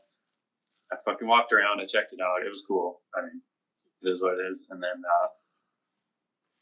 then I was ready to go, and I realized like it's fucking hard to like. It's hard to even find, especially at the time for me. It was hard for me to find like who to even call for a cab, like what the cab company was for that area, and I didn't know. And like just out of pure luck, I was looking at this thick like 2-tone S13, and the guy came out of like the rest stop in there with like a coffee while I was looking at it. And he kind of came up and was like, "Oh, like hey, like I like your car or whatever," and he spoke a little bit of English. So we chatted about his car for a little while, and then was like, hey, like I need to get out of here. Is there any chance you could call a cab for me and like get it to pick me up? And he called, and they wouldn't pick me up. The cabs wouldn't come in there. You know what I mean? Yeah, they're like, I'm not paying like $60 to come pick you up, you know? Right. Damn. Exactly. So I'm just like, I didn't know what to do. And then I was like, man, like, I seriously hated fucking being a pain in this guy's ass. So I was like, man, is there any way you could drive me like to the closest train station? Just get me out of here and I'll fucking walk and like do the train or whatever. Or, like get back to the hotel, which is like far as fuck. Yeah. And then, yeah, dude, he was like nice enough. I like fucking wedged my suitcase in his trunk. Like, and he fucking drove me. We like started driving. He said he'd bring me to the train station. We started driving. We were like chatting a little bit. Then he asked me where the hotel was, and he fucking drove me an hour and a half straight to my hotel. No way. It was the nicest thing ever, dude. It was so it's so cool. That's so sick. And then it was sick. And then we were driving, and he like started digging through his fucking CDs. He had like a fold out like CD holder. Yeah. And flipping through them. And his like only like American music one was like a Neo CD from like 2005 probably. Dude. And he didn't say anything, but he just like, you could tell he was doing it to like make me comfortable or something. Yeah. He pulls out the Neo, sticks it in the fucking player. It was awesome, dude. Dude. It was so good. I gave him like $100 because I felt so bad. Like, dude, he didn't want to take it, but I was just like, here, like, it would have cost me probably that much to get a cab. And oh, easy. Yeah. I think us getting back, like, I think we got home at like 3:45 in the morning. It was a long. And you didn't even get to go in. And so that was like the first car thing I tried to do on that trip. So like anything after that was like the struggle. Yeah, the relationship was relatively new, and she didn't know how bad like I liked this kind of stuff. Like I was willing to ruin a Japan trip just to like see a parking lot, you know? Right. But like, I like saying it out loud sounds crazy as fuck. Cool parking like, lot. Dude, I've seen like 1,000, probably 10,000 pictures from this parking lot. Like you don't understand. Like it's and like same thing with like Mahon. I was like, we almost didn't make it, and I had a full blown meltdown on the way there.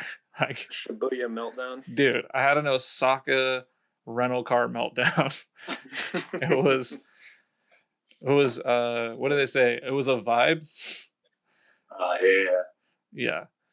I don't know, man. It's not easy. And it's like, this is like people in Japan don't even know what it is. So it's like extra difficult to get to the stuff. And like, I didn't know who to talk to or whatever, but that's kind of part of the fun of it, I guess. Yeah. Is like, you really have to be dedicated to go check this shit out. Mm-hmm. What else are you gonna do? Yeah, like, it is a fucking pain in the ass. Yeah, sounds like it. I would have given up. Yeah. Your story was way more savage than mine. I did try and figure out how to jump over that building that was like, because I watched two kids do it. They like threw their backpacks over and then they like jumped off the roof into some bushes, and I was like, "Show me, let's try that." And she was like, "You out of your mind?" Yeah, I was like, "Are you?" I'm leaving you. We almost didn't make it past that trip. It's all right. Aaron, your turn. My turn. I got a bathroom break first. Nice, dude. I already broke the seal. 1 second. Yeah. What did you say about worst guest ever, Homer? Dude, worst fucking guest ever. He's been on the. I got pissed like crazy, but I just been toughing it out because that's what I do when I'm on podcasts. He's been that's on what champions do. He's been on the podcast so many times. Yeah, he has. He's probably like the most, or maybe Julian. Yeah, I think Julian. Yeah, Julian and Aaron are probably tied. Yeah. Yeah. I don't know. Mm-hmm. We'll get you up there, dude. We'll get your numbers up. Get there. Yeah. It's hard to like very unstructured, eh? Yeah. This isn't a critique. It's just like I feel that they go interesting places without the structure. Yeah. Like if it's too structured, then it kind of like you're like following like the recipe that I make, and then I'm just like expecting people to like comment on like what my agenda is, I guess, or like add stories to like my agenda. But if like there's no agenda, then shit comes out naturally. Yeah, definitely. It's in a dangerous place. 5%. I mean, it's been a while. I was like, I had my brightness way too high. Sorry, this is irrelevant to the podcast. So even though it's plugged in, it was like draining the battery because the brightness was too high. That's all. That'll happen. I'm trying to remember what Aaron was talking about that was like really funny the other day that would be really good for the podcast. And then we're like, we should talk about it on the podcast. And then neither of us remember. Way to go. I know. Hey, dude, what was that thing that you were talking about the other day that you were like, and then we were like, hey, that'd be really good on the podcast, but neither of us remember? Yeah, I don't remember. Other than, was it the conversation with your brother at Jillian's? No, because we probably can't talk about any of that on the podcast. Yeah, I don't think so either. Dude, I don't know. There was a story I was gonna tell. I can't remember. But what was the premise again? Just a crazy story, or like a wild, weird story? I don't remember. Was that the premise? That's what it started with. Yeah. Yeah. What do you want? What do you want, Brandon? Let me know. Give it to me. Wait, what time is it for you, Brandon? Is it like fucking? It's just an hour after you guys. Oh, okay. Later. All right. That's not bad. That's not too bad. Yeah. Dude, I don't know. I got like a fucking what was it? It was like a military grade shotgun pulled on me for street drifting. What the fuck? What's the difference between a military grade shotgun and like a regular shotgun? One of them's camo, one of them's black. Yes. It looked serious. I don't know. It was fucking did it have like cartridges down the side?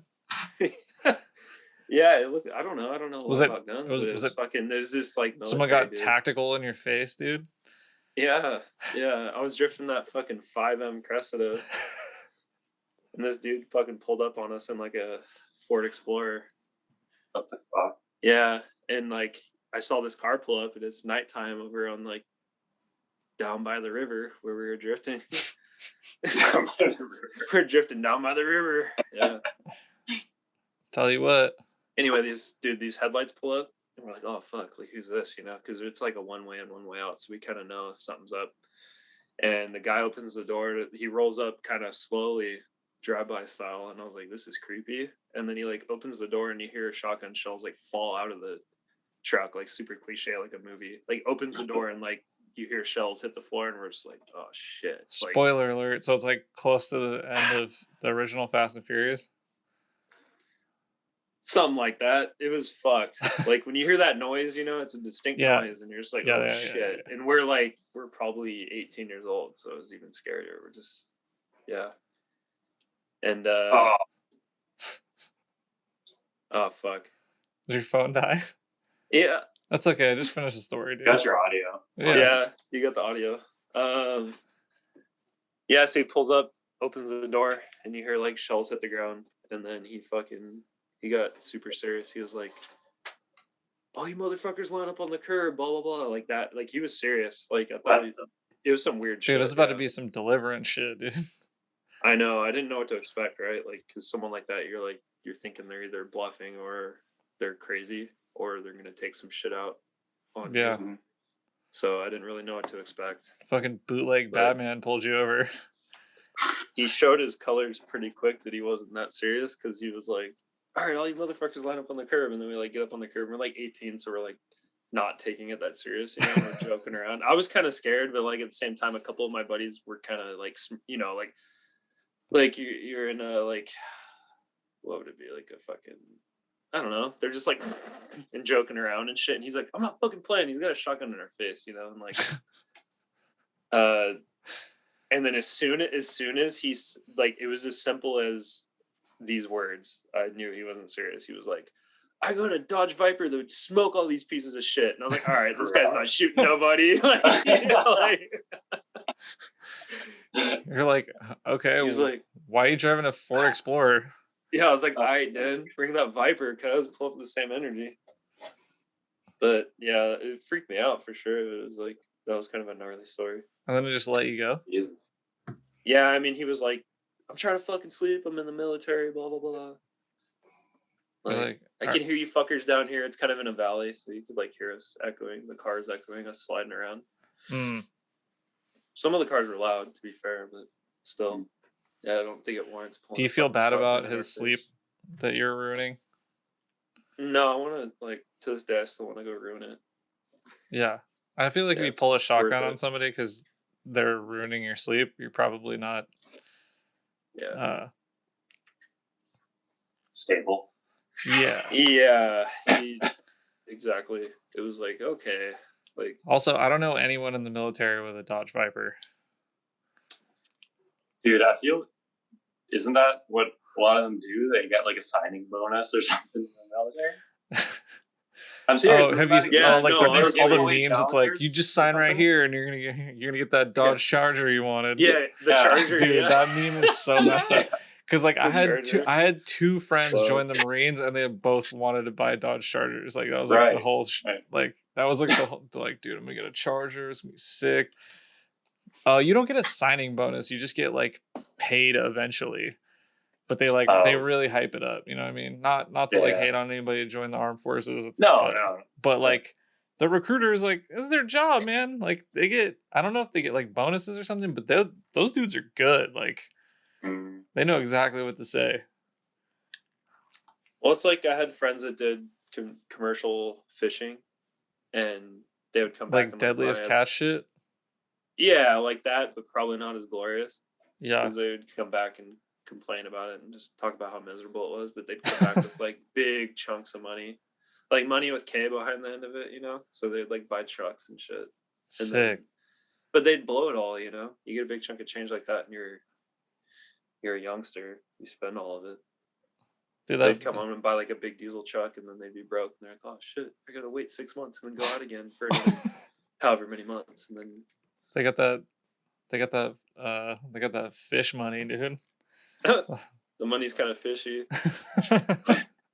These motherfuckers out here fishing, dude. Dude, that ocean money is deep. The ocean. Hey, I promise, I vowed, and next time we do a podcast, I'll have a webcam.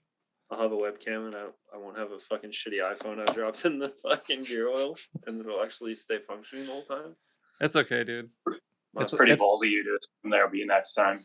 Yeah. After I'll be back. After all the mistakes we made on this one, dude, the only ones we're doing are in person. Yeah. I'm just gonna be like, here's a microphone. Dude, fuck around and talk shit. I might be back. My phone's charging right now, bro. Don't talk shit. I'll be back. I'm like a scab.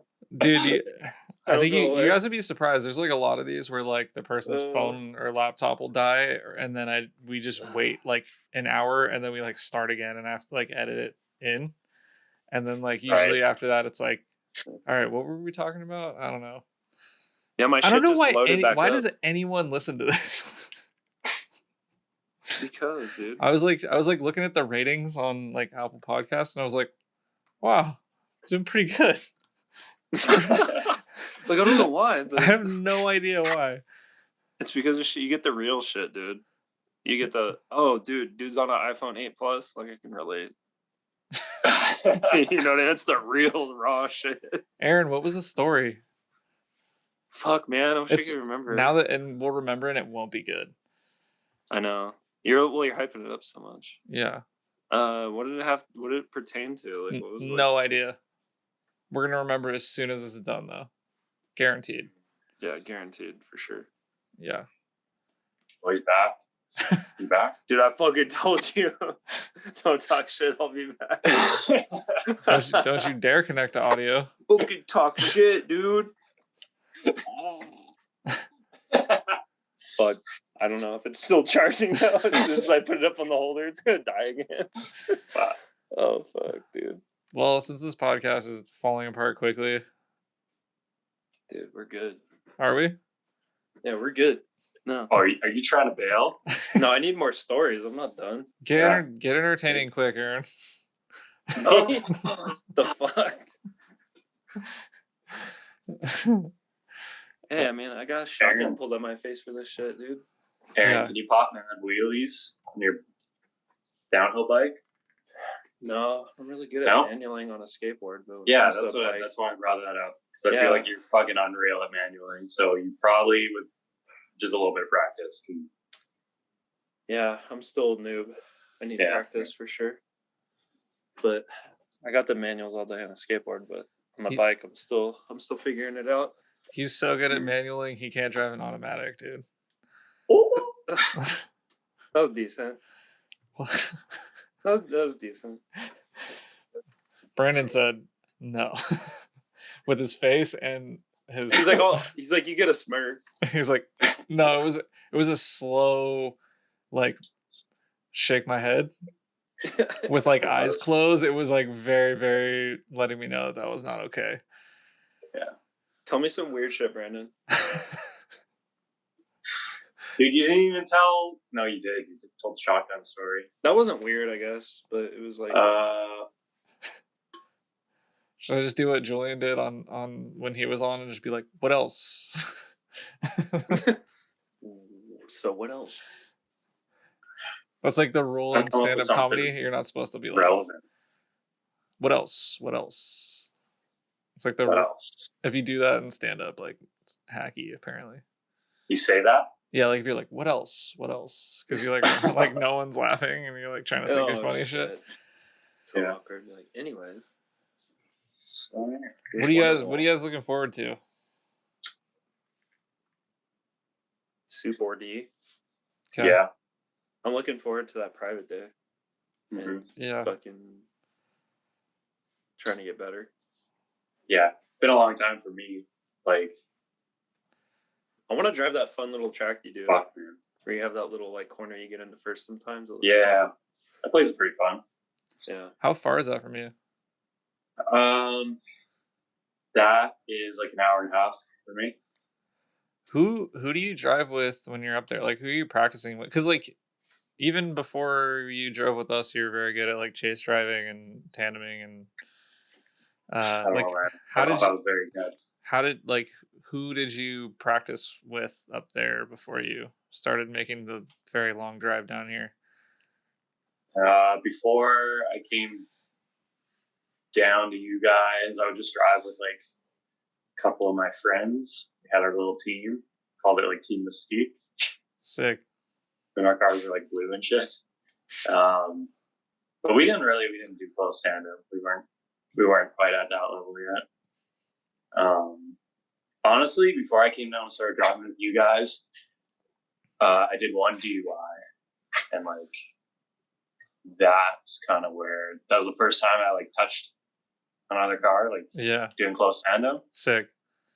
And it was just that one event, and then I started coming down. But I don't know, like we kind of said, just that one, doing it once was like a big step where like, okay, now I'm not really afraid to like.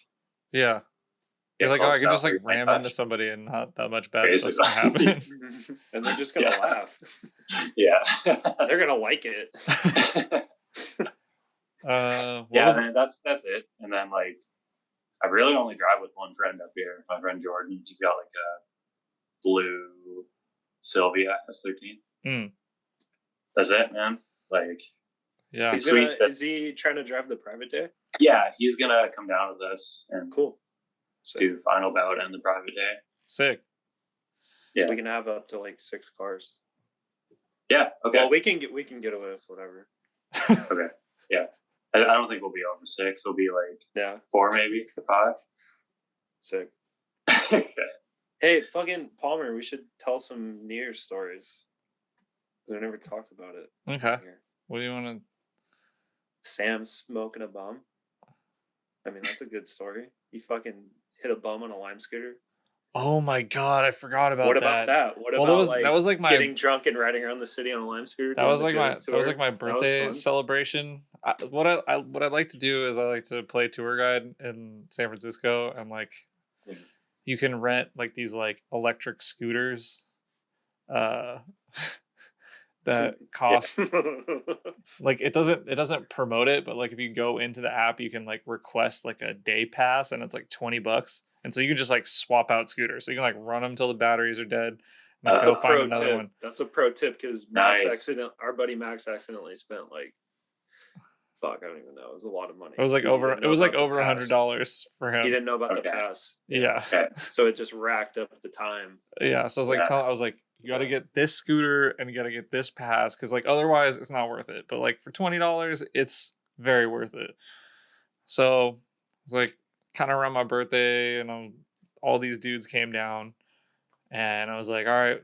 I'd done it with Aaron and his friend when they came down, and so Aaron's like, we got to do it. So we like got all this group of like, I think like 7 or 8 of us piled in the 4Runner, and we got dropped off in the Castro. Like, it was like a nightmare getting like everybody to a scooter. No, immediately it was just like Aaron got immediately we're getting yelled at by a bum. Immediately, Aaron got flexed on by a bum because he tried to go get a scooter. He's like, no, it's not, or Sam did, or somebody got yelled at. Pomflo got. Oh yeah, he came back so defeated. He was like, basically, it was that bum scooter for the day. He was like, "No, you're not taking my scooter." He's like, "No, yeah." Like he was territorial over the scooter. No, but the first thing, dude, we get dropped off. Like Shelmy dropped us off, and we get out of the 4Runner, and this bum just started yelling at us. He's like, "You guys look like rock stars. Like, give me $20." Remember?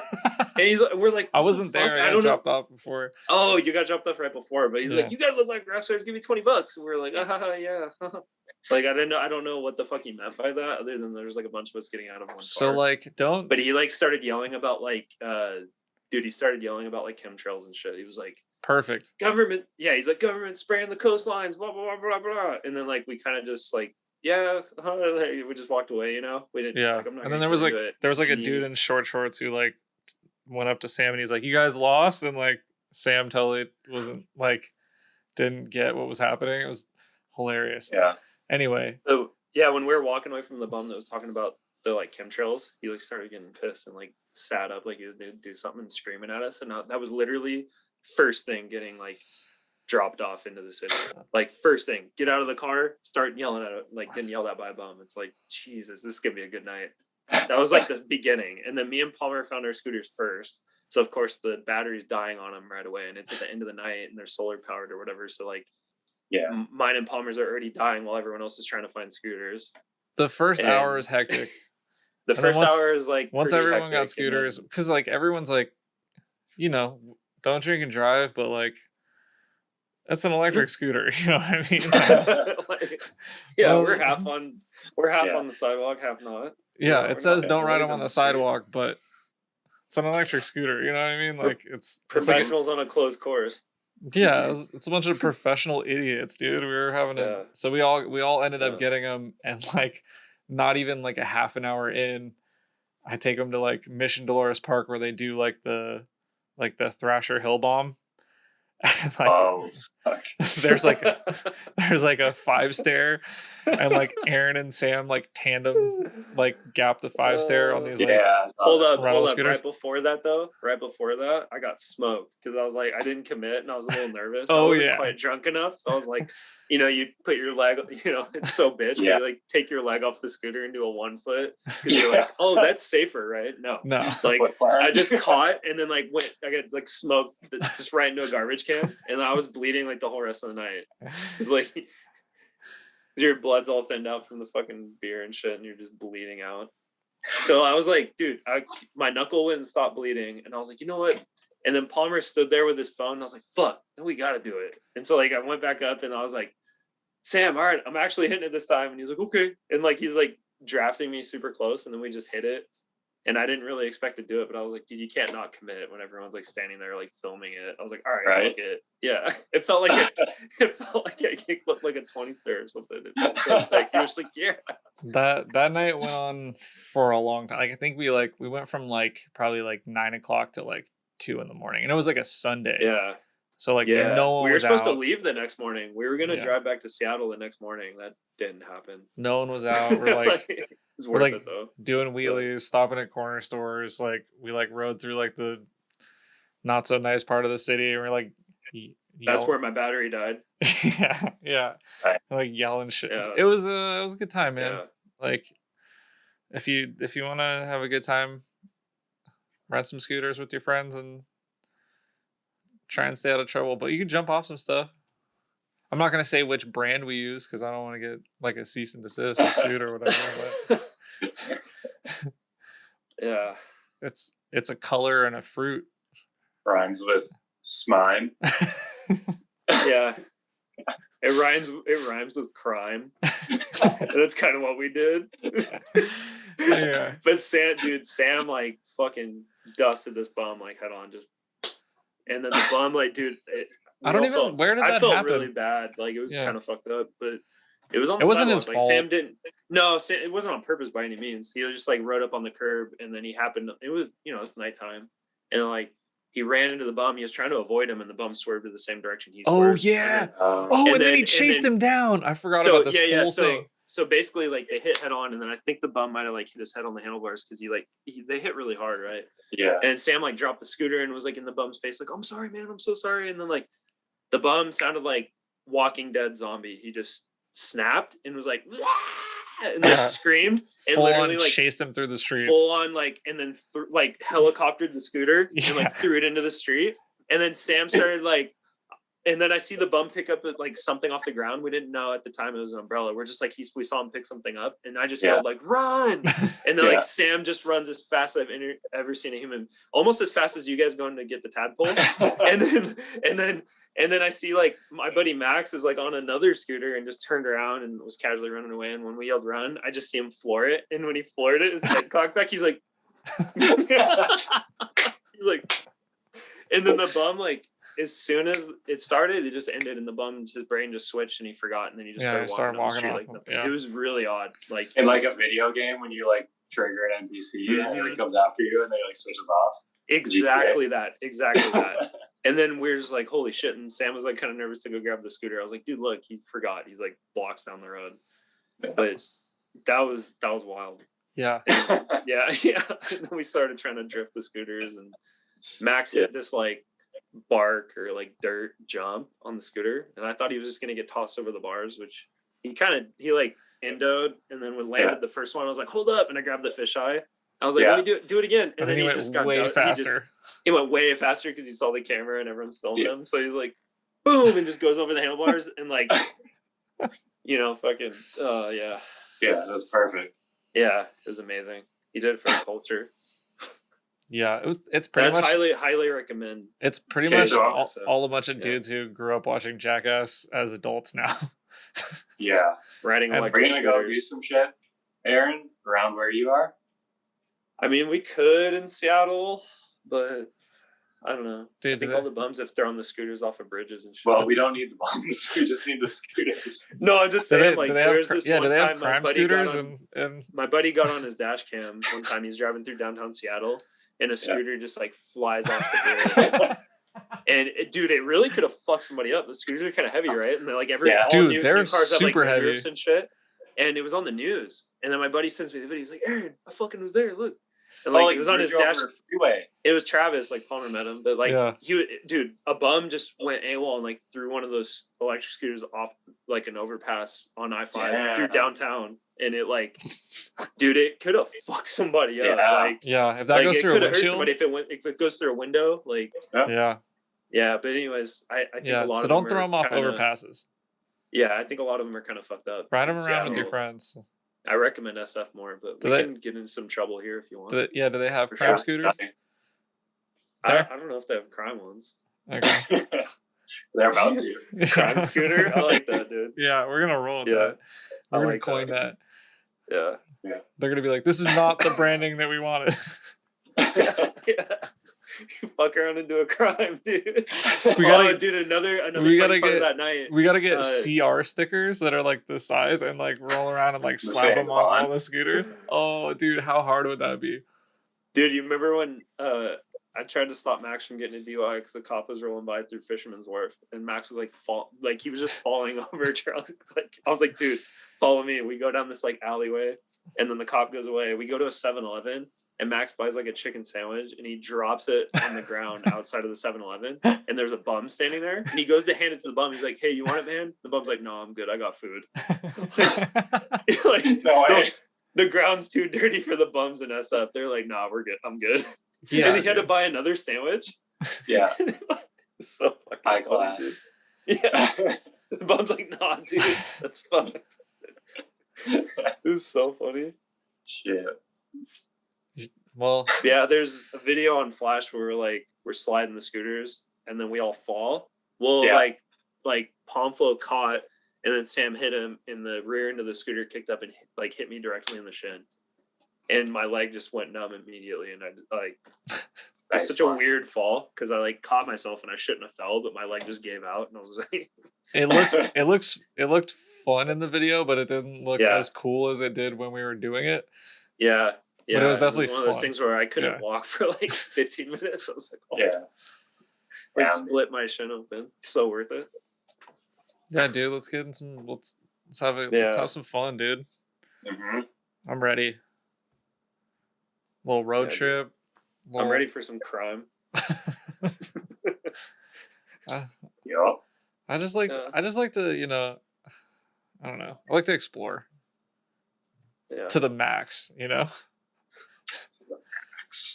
To the max speed. Like, what are we gonna do? What am I gonna do? Like, drive people around in like a minivan and be like, "That's where they filmed Nash Bridges," I don't know. I feel like that's what people. I don't know. That's what I would want if I went to someone else's city. They're like, "Hey, here's this thing that's like kind of ride some crime." Yeah, here's this thing that's kind of dangerous, and we'll probably see a lot of stuff, and it'll be memorable. I don't know. Yeah, I got to do a trip up here. We'll go to that Stratotech track. Yeah, that's so far for you guys though, and you have. For me, it's come down is I kind of got to go to any tracks. Yeah, I mean, we just come up and hang out, check out what. Yeah, flights are not that expensive, I guess. Yeah. Try find something for you guys to drive, something for you to share. Yeah, I mean, you have 7 cars, so. Well, how many? What? Yeah, you're right. It's fine. Yeah. Now, if I don't have S14 down there, if it's up here chilling, then we should do an event or something. You guys come up. That'd be rad. Come read my car. Go drive with your friends. That's the whole point. Mm-hmm. Go drive with your friends. Don't get burnout. Some other good advice that would be sprinkled on top of that. Do some crime. Yeah. Get some crime scooters, ride around with your friends. Dude, crime fucks.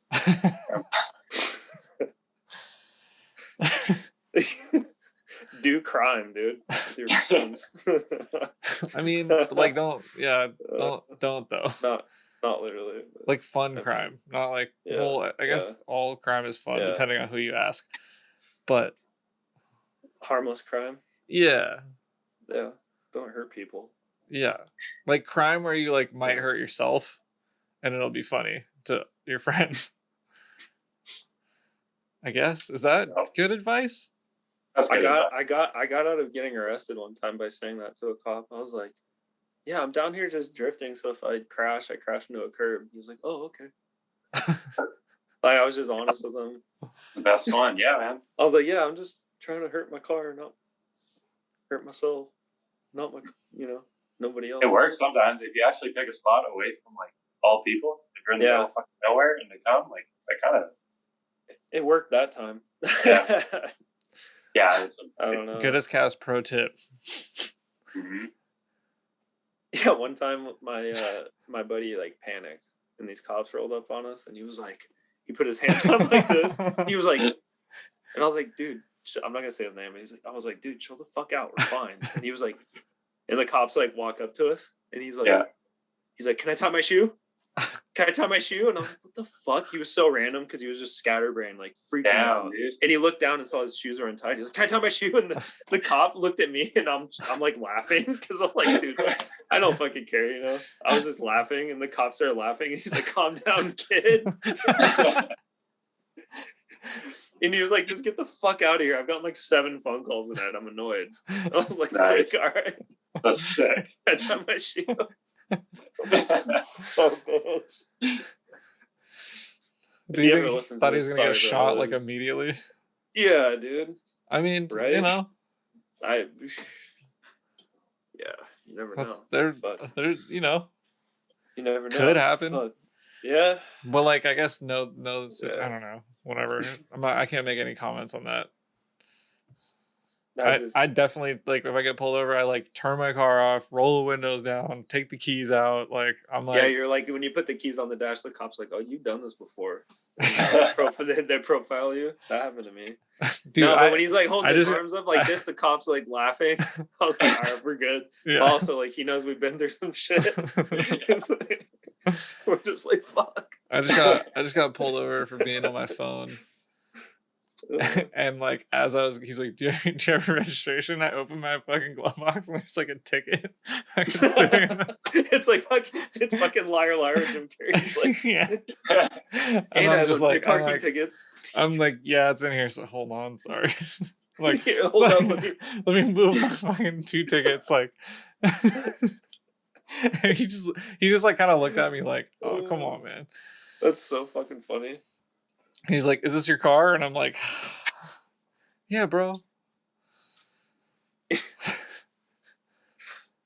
I not look hilarious. Like a Palmer to you? Just kidding. Oh, fuck. Run my tags, dude. The current. My check engine light's on, but I haven't had to smog it yet. What up? We wouldn't understand. Yeah. Smog stuff. Yeah, fuck. How is it registering shit up there? Deep north. Dude, it's a free for all. Really? It's a free for all? Oh. Yeah, it's all good. Yeah. Sick. So jealous. I've heard some of the, not registering, but the horror stories with like cops in lower mainland, like BC area. Vancouver's really bad. Yeah, I've heard some of the horror stories there. So that's probably where I spent most of my time. Why is that? When I'm up Do there. you know much about it? Why is it like that? Yeah. Dude, I don't know. That's like the big city for like Eastern Canada. Like, yeah. For some reason, they just have a hard on for that stuff. Like, they'll like fucking bring tape measures. They'll like measure your ride height. They'll like, wow. They're just like Nazis about it. It has to be about them. Like, people sell their cars. People who live in Vancouver and are into cars end up just fucking selling all their shit because you can't use it anytime you go drive it. Like, I immediately. think there's a few stories of like cops, like they need to get like a restraining order on a cop because like they leave their house or their work and the cop's like waiting for them to leave. I've heard stories like that. I have a lot of friends that live in like BC or Vancouver area, and it's gnarly. It's not like, you know, we all thought back in the day it was like, oh, they got the 15-year-old, they get cool JDM cars and everyone wants to go up there and get cool cars and hang out, but it's like, no, I've heard like one dude I knew got his R32 totaled out because the windshield was cracked. You know what I mean? They're like, they want the cars off the road for sure. Crazy. So any little thing, they're like, they try and make it as difficult as they can. It's not what it seems. Once I started hanging out up there more, I was like, oh, yeah, they got the cars, but that doesn't mean they're easy to drive around. At least, to use in that area. At least, I'm sure it's not like that everywhere, but up there. But yeah, being cool isn't easy. I think that's what I've learned in my life so far. Yeah, a lot of people are getting into off-roading up there and stuff. Not getting. I mean, that's like the same thing in LA because it was like, I mean, California you can do car stuff, but it's like you're always, you know, you're rolling the dice. You're like, am I gonna get a ref ticket? Am I like not? Is this car gonna be pretty much like red flagged? Like, and I'm not gonna be able to drive it anymore. Yeah, so everyone just started doing stance because they like no cops care about it. It's like, oh, they can't run away from us. Sure. Go for it. You want to lower your car until you like can't get over speed bumps and we can just pull you over in 2 seconds? Okay. Dude, a VI seems like the worst fucking thing up there. Dude, one time I drove the Datsun up there to go to a car show at it's like the Coliseum or something downtown in like Vancouver. And the car is purposely low. Like it's got like an IRS rear end swap, and I purposely keep it like really slammed. And one of the worries was like getting to the border. So I was like, there's speed bumps at like the Peace Arch, and there's speed bumps at like the Pacific Crossing where the commercial stuff comes through for like car import and stuff. Okay. And when I got there, I saw the speed bumps and I was like, fuck, I'm not making that. Like I forgot how bad they were. And I backed up at the border. Like they're watching me. I backed the car up and I jacked the car up and raised the car. Did you actually? Yeah. Well, I knew I was going to get stuck. I was like, it's either I do this and they question me about it, or like I get stuck at the booth. Block off the border. And then what do I do? Like, you know what I mean? Who's going to pull me out? It's going to be awkward. So I was like, I literally backed the car up out of the line. You just like, pull I know up, get eyes stuck, are on me. I know you're like cameras, at the booth and you're like, can I get a push? Yeah. I'm like, hey, yeah. No, dude, it was hilarious because like I just jacked the front end up because the rear is IRS swapped and like you can't really go much higher than it is right now, to be honest. Like I can raise the front as high as I want, but the rear is stuck, so it's like a lowrider. I just have it like this. And I pull up to the booth and they had clearly saw everything I was doing. I'm fucking like 100 feet away from them. And like every single, like there's anyone that hasn't crossed the border, there's like a ton of different, there's a ton of lanes where you can pick and choose, and usually they have a bunch open if it's really busy, but there was like maybe 6 open. There was a ton open. Every single booth, every officer left the booth to go see what the fuck I was doing. And so I was holding up the entire line because they saw me like jacking my car up, like working on my car at the fucking border crossing. And then so I got up there and they were like and it's right-hand drive swap. So like they're like, it's on the wrong side. They walk over and they're like, they look at the car and it's a 68 Datsun for anyone that doesn't know. And it's just like this old rat rod, like slammed, like big, tall shifter, like this high. Like, so I pull up to the border and they're just like, is this thing legal? Is this thing road legal? And I just like, look, I didn't expect to get asked that question. Cause like, what am I gonna fucking say no? Yeah. I was like, yeah, but like, I got a collector plate. And I was like, yeah. And they're like, okay. And that was it. And then I fucking almost got stuck still because the rear's so slammed, like tucking 13s. And then I fucking like, I look back, everyone's looking, every single, it was an experience. That's awesome. It's one of those cars, like it looks like it won't make it anywhere, but like I fucking, I rewired the whole thing. It's got a K in it. It's actually really reliable, but it looks like a rat rod you pull out of like a fucking swamp. So it looks like it doesn't run and shit. When we were crossing to go to Drift Union DUI, Drift Union Invitational, I like pulled up to the thing. She's like, where are you headed? I was like, oh, I'm following them. I like try to just like like not have to answer any questions. I was like, whatever they said.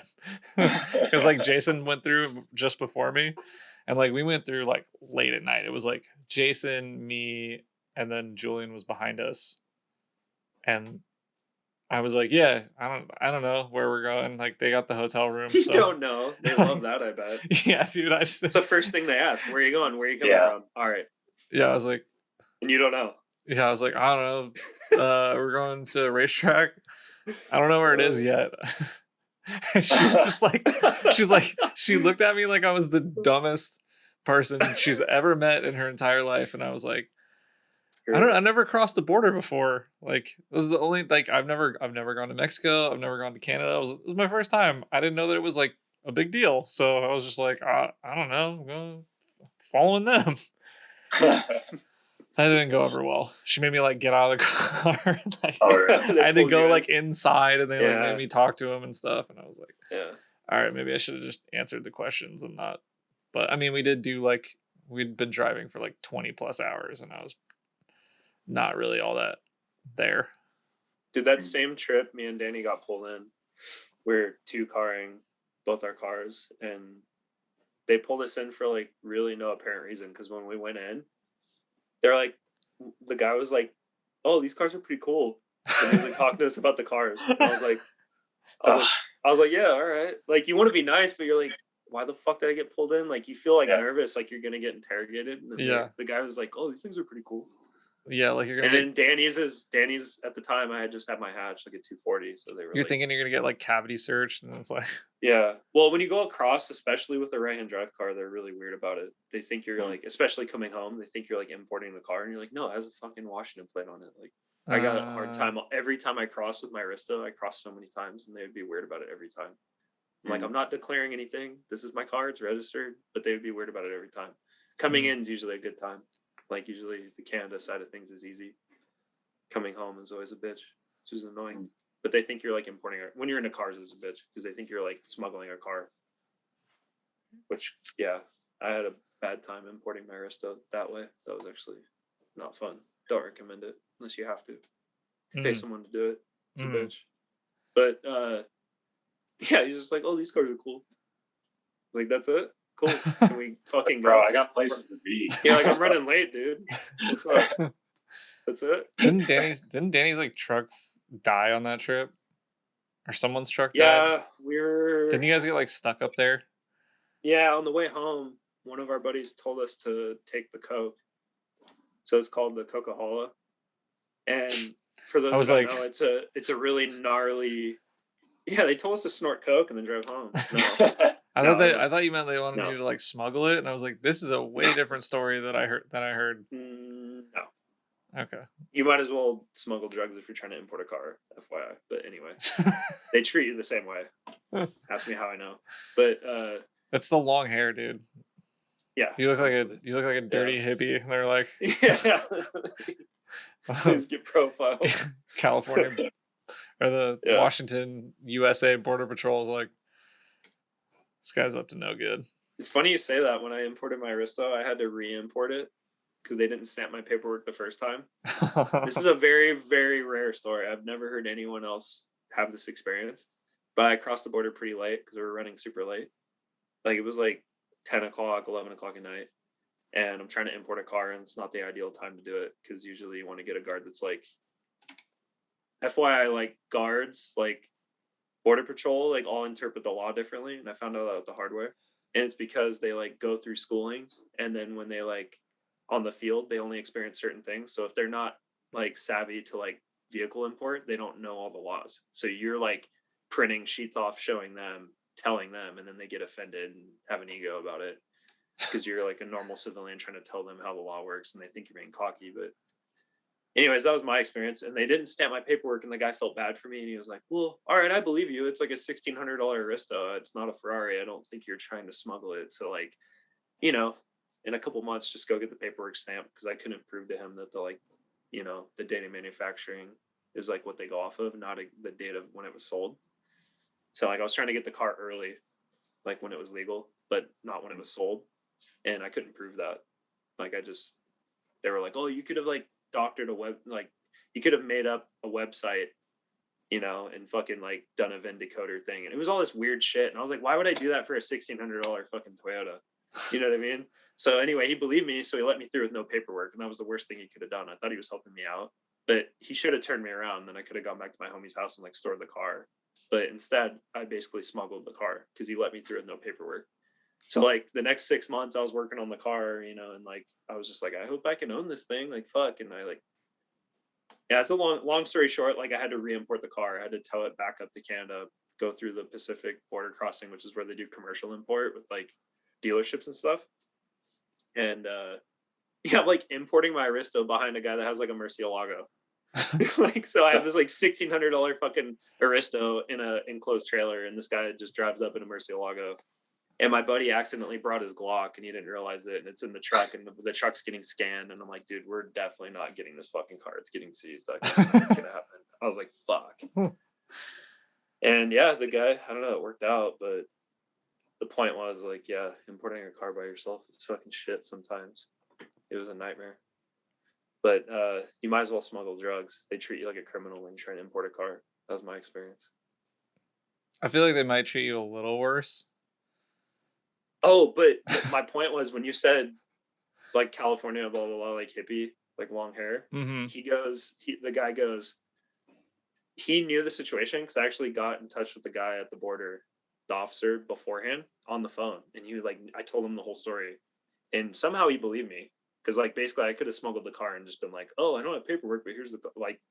So luckily he believed me, and I even had the officer's name. I'll never forget. His name was O'Toole. You can't make that up. I was like, you fucking tool, you fucked me. Like, anyways, like he knew the officer even, and he was like, oh shit, he let you through. And I was like, yeah, see, I'm not lying. He believed me, and then like he was like, oh, that makes sense. Yeah, he's like, yeah, that's right. I know that tool. Like, like a generation of tools. But so basically, the guy thanked me for not going to California and doing sketchy shit. And I was like, what do you mean? And he was like, well, most people like smuggle cars and they go to California and like register them, or like they ship them to California. He said there's just a lot of people in California trying to do sketchy shit with vehicle import from Canada. And that's what he said to me. And I only live like 2 hours from the border. So he was just like, yeah, thanks for not going to California and doing sketchy shit with the van in the title. And I was like, yeah, it's going to be my daily. Yeah, I was like, thanks, you're welcome. I don't know. Like, I'm just trying to, it's my daily. Like, anyways, yeah. And then whenever I drove a car across the border, if it's right hand drive, like you always get hassled on the way home. I got pulled in every single time. They like sniffed my tires and shit one time. So I went to my buddy's. Did you ever get like a cavity search? Yeah. No. That's just because you requested, though. Yeah. I was like, please. They're like, are you hiding anything? And you're like, maybe. Yeah. Drugs. Yeah. Want to find them? We crossed the border. We had a 95 Ford Taurus. So it's hella sketchy.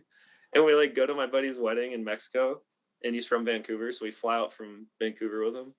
And when we get back, they like fucking knew we were back from Mexico. So they like sniffed our car with a bunch of dogs. I was like, really? Like, come on. Yeah, I went to a destination wedding. I didn't fucking smuggle drugs from Mexico. You got a bunch of fentanyl in your tires, dude. Don't lie. Yeah. I was sweating though. I was like, I knew I didn't have any drugs. But they might plant still them, sweating. dude. Cops get you, man. They make you sweat even when you know you're innocent. Yeah. But also, I didn't have that car that long. You never know what's in it. Mm-hmm. So that part of it, what if something's in there? It's not me. Yeah, crossing the border. I think I'm about to do it in a couple of weeks. Every time makes you sweat. Yeah. Brandon knows. I don't know. I did it twice. I had it for easy. Yeah. So they just like generally trust Canadians. Because they always ask me like, where are you going? What for? I got a fucking trailer, and then I would say half the time they ask me to open it so they can look inside. Yeah. And half the time they don't even look inside; they just let me go through. You're like, I'm going racing. Can you have a Nexus pass with the trailer? You can't Nexus with the trailer. I don't know if you can, but I don't have. What's a Nexus pass? Is that like that's for like the truckers? No, Nexus Pass is like a quick pass. So like if you cross the border often, you can apply for another, like a quicker way to get across the border. So it's like a shorter line and it's quicker, and they don't really ask you any questions. Yeah, exactly. It's like Disneyland, you can get the quick pass, or like airports, you get the quick Nexus Pass. Yeah. Like it's except you don't have to pass a background check for the quick pass at Disneyland. Yeah. I mean, I would argue that a lot of the people who have the quick pass at Disneyland probably couldn't pass a background check. I bought one once. Them things is expensive, dude. That's worth it. It's a lavish purchase. I waited in line one time at fucking Disneyland for 3 hours. My back was wrecked. Freaking wrecked.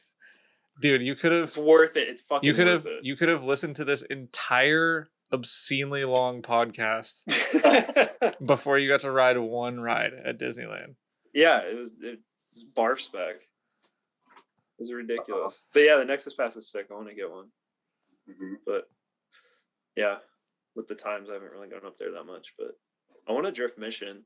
Mission looks really fun. It's kind of a small town, but where is that? It's like just across the border. It's in Mission, BC. Is that a city? Called Mission, yeah. Yeah. Is it? It's like not that far from Vancouver. Yeah. It's like, right when you cross, isn't it Langley? Like right when you cross? You would know more than me, man. Yeah. Well, right when you cross, because my friends lived in Langley in Surrey. Yeah. So Aaron lives 2 hours away. Brandon lives 10 hours away. I live closer to parts of Canada than Brandon. Yeah. I've probably been there more than you, besides you passing through. Yeah. I spent a lot of time in that area, but No, like Langley's right across there. I think it's a little more east. Is it? It's not far. Do they have a lot of events there? Well, they were drifting back in the day, and then the Serial 9 guys started like and my buddy Neil at like SCG, it's like next door to Serial 9, they were like renting the track, and then so they started to bring drifting back and like feel it out. And I went to a few events just to spectate and hang out, and then it was cool, and they started to expand it. There's a drag strip, like a really short drag strip. It's like an 8th mile, I think. And yeah, it's cool that they're allowing drifting again, because like, well, everybody fucking seems to be threatening to be closed. Yeah, what's up with Park? Have you heard anything about that? I know they're like battling the city. Honestly, yeah, I didn't know much about that, to be honest. I hadn't really heard the inside scoop. I just found out like, I think the same time everybody else, like somebody moved in the last like 4 years. I think they've been tormented, but they just kept it kind of private. But somebody moved in and complained, just like at like PGP, same kind of thing. Like, yeah, we lost like we lost our original drifting track in NorCal due to that. Yeah, it's just shitty. Like, you move next to a racetrack, like you should know what to expect. But I kind of get it, but at the same time, like, they don't realize how much that impacts people. And it can also impact negatively, like people go back to the streets or like whatever it is, or people quit. A lot of people probably quit, but people go back to the streets, and then they say that's a problem, right? But like, yeah, I mean, these tracks get closed down. The counties don't realize like it's a big issue. I was just listening to the Benson's latest podcast about Hawaii, and it's like they had a track and they would go all the time, and then the track closed, and like a lot of the people are like, well, I'm not gonna fucking leave paradise, like, but we don't have a track, so like we don't go drifting anymore. Like a lot of the people just like stopped. That's a different case, because it's kind of like you're on an island, you know, like you only have options, one option, and that's not drifting at a racetrack, you know. Yeah, but like, I don't know. I'm still hoping Final Bout goes down. I mean, they scheduled it, so they seem to have good faith in it. But it's you never know. Yeah, they shut down open drifts at Park for the next little bit, so I'm like, hopefully it goes down. Well, like Spirit Peaks had their whole battle, and I was like, dude, that one. I was like, I was there for one of the times. I was almost like, sure that wasn't gonna happen, because it's like, dude, it's like, it's just a bunch of like dudes our age running a racetrack that's really like a old mill, like it's like an old mill facility. It's like it wasn't ever a racetrack, and there's like a drag strip close, but like they made it work, dude. Like, props to them. That's crazy. Well, one of the like they went to battle with the city, and like they turned it around. Like, we need so much. We need that. We need those wins. I don't know what it is with like drifting and dudes with shotguns pulling up on dudes that drift. Wait, what? That's what happened. That's what happened at Spirit Peaks. I was at this. I think it was an open drift. It was like kind of a special day. I think it was like, I can't remember what the occasion was, but there was like a special day at Spirit, and I brought the S14, and I was like I was saying earlier, I like to be like one of the last on track, because the end of the day is always the best. So I'm trying to get the best, the most runs I can, like best bang for my buck. I'll fucking drive to the last like 5 minutes, and like the KA car is really quiet, so like it wasn't a big issue for noise ordinance or anything. But apparently, while I was like doing those last final runs, one of the neighbors at Spirit Peaks, which their nearest neighbor is like over a mile away, probably like, a mile and a half or more away, he rolled up with a shotgun, like telling them they need to fucking, you know what I mean? He was like pissed about the noise and shit, and they called the cops. And dude, that's Bigfoot country out there, dude. But this happened all while I was still doing my fucking runs. Dude, all while I was still doing my last runs. Then the sheriff rolled up and was just like, "Oh, he knew the guy and stuff." He was like, "It's fucking this guy." Blah blah blah. Like, I was like, he rolled up with a fucking shotgun on a bunch of kids drifting in a fucking old Weyerhaeuser facility. Like, calm the fuck down. Like, but yeah, it's like, it didn't need to be that serious. When we were there for Super D, as I was leaving, like one of the days, there was like, I saw like an abandoned like Trailblazer, just like in the woods, kind of like doors open, like tires flat, and I'm like, that's that's interesting, right? And then like we went to the like Airbnb they were staying at, and then I drove back past it, and there was like 10 cop cars all surrounding it. And then when I drove by it the second time, I saw all the like bullet holes in it and shit. I was like, all Oh right, shit! interesting. Damn. Yeah, I was like, okay, that's something happened. Jeez. Yeah, that's one of the things with drifting I'm scared about. That's part of why I like hyper focused last year. I had those private days and tried to drive once a week because I was like, I don't know how long this shit's gonna be around. So while we have days like, at Evergreen we can rent any day of the week.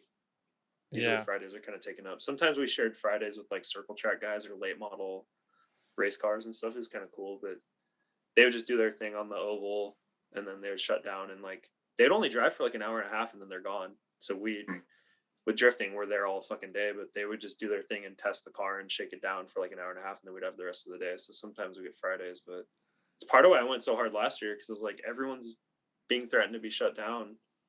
Let's fucking go hard while we can, man. I don't know how many, What's it like for you, Brandon? Like, are you? I don't know. What's like and it seems like Canada is kind of struggling with some of the same stuff.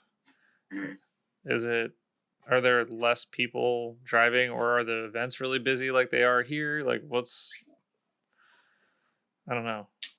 Yeah, it's a bit hit and miss. Like there wasn't anything for like the longest time. And then that Stratotech track, which is like 3 hours from me, just started doing drifting again at the end of 2020. Yeah, at the end of 2020. So they've only done like 3 events since they opened back up, but like all those events have been super busy. And that's the only like actual track like anywhere close. So I feel like just that in itself has like kind of made more people try to get back into it, try to get cars and shit. But it's a bit of a struggle. You need the motivator of an event. Like if there are no events, then it's like just that small skid pad that you were talking about, Aaron, was the only thing for like a long time, and it's kind of fun, but at some point it's just not enough. After a not while, quite enough. Yeah. You can see that. So, I don't know. It's obviously why I travel so much. Yeah, I'm glad you have something at least. Like, because with shutting down Penticton and stuff, it's for drifting at least. It's I don't know. I feel like everywhere it's dude. If you have like by being shut down, so it's like I'm glad you have something. If you have like 25 like totaled campers in the parking lot and you're like canceling drifting.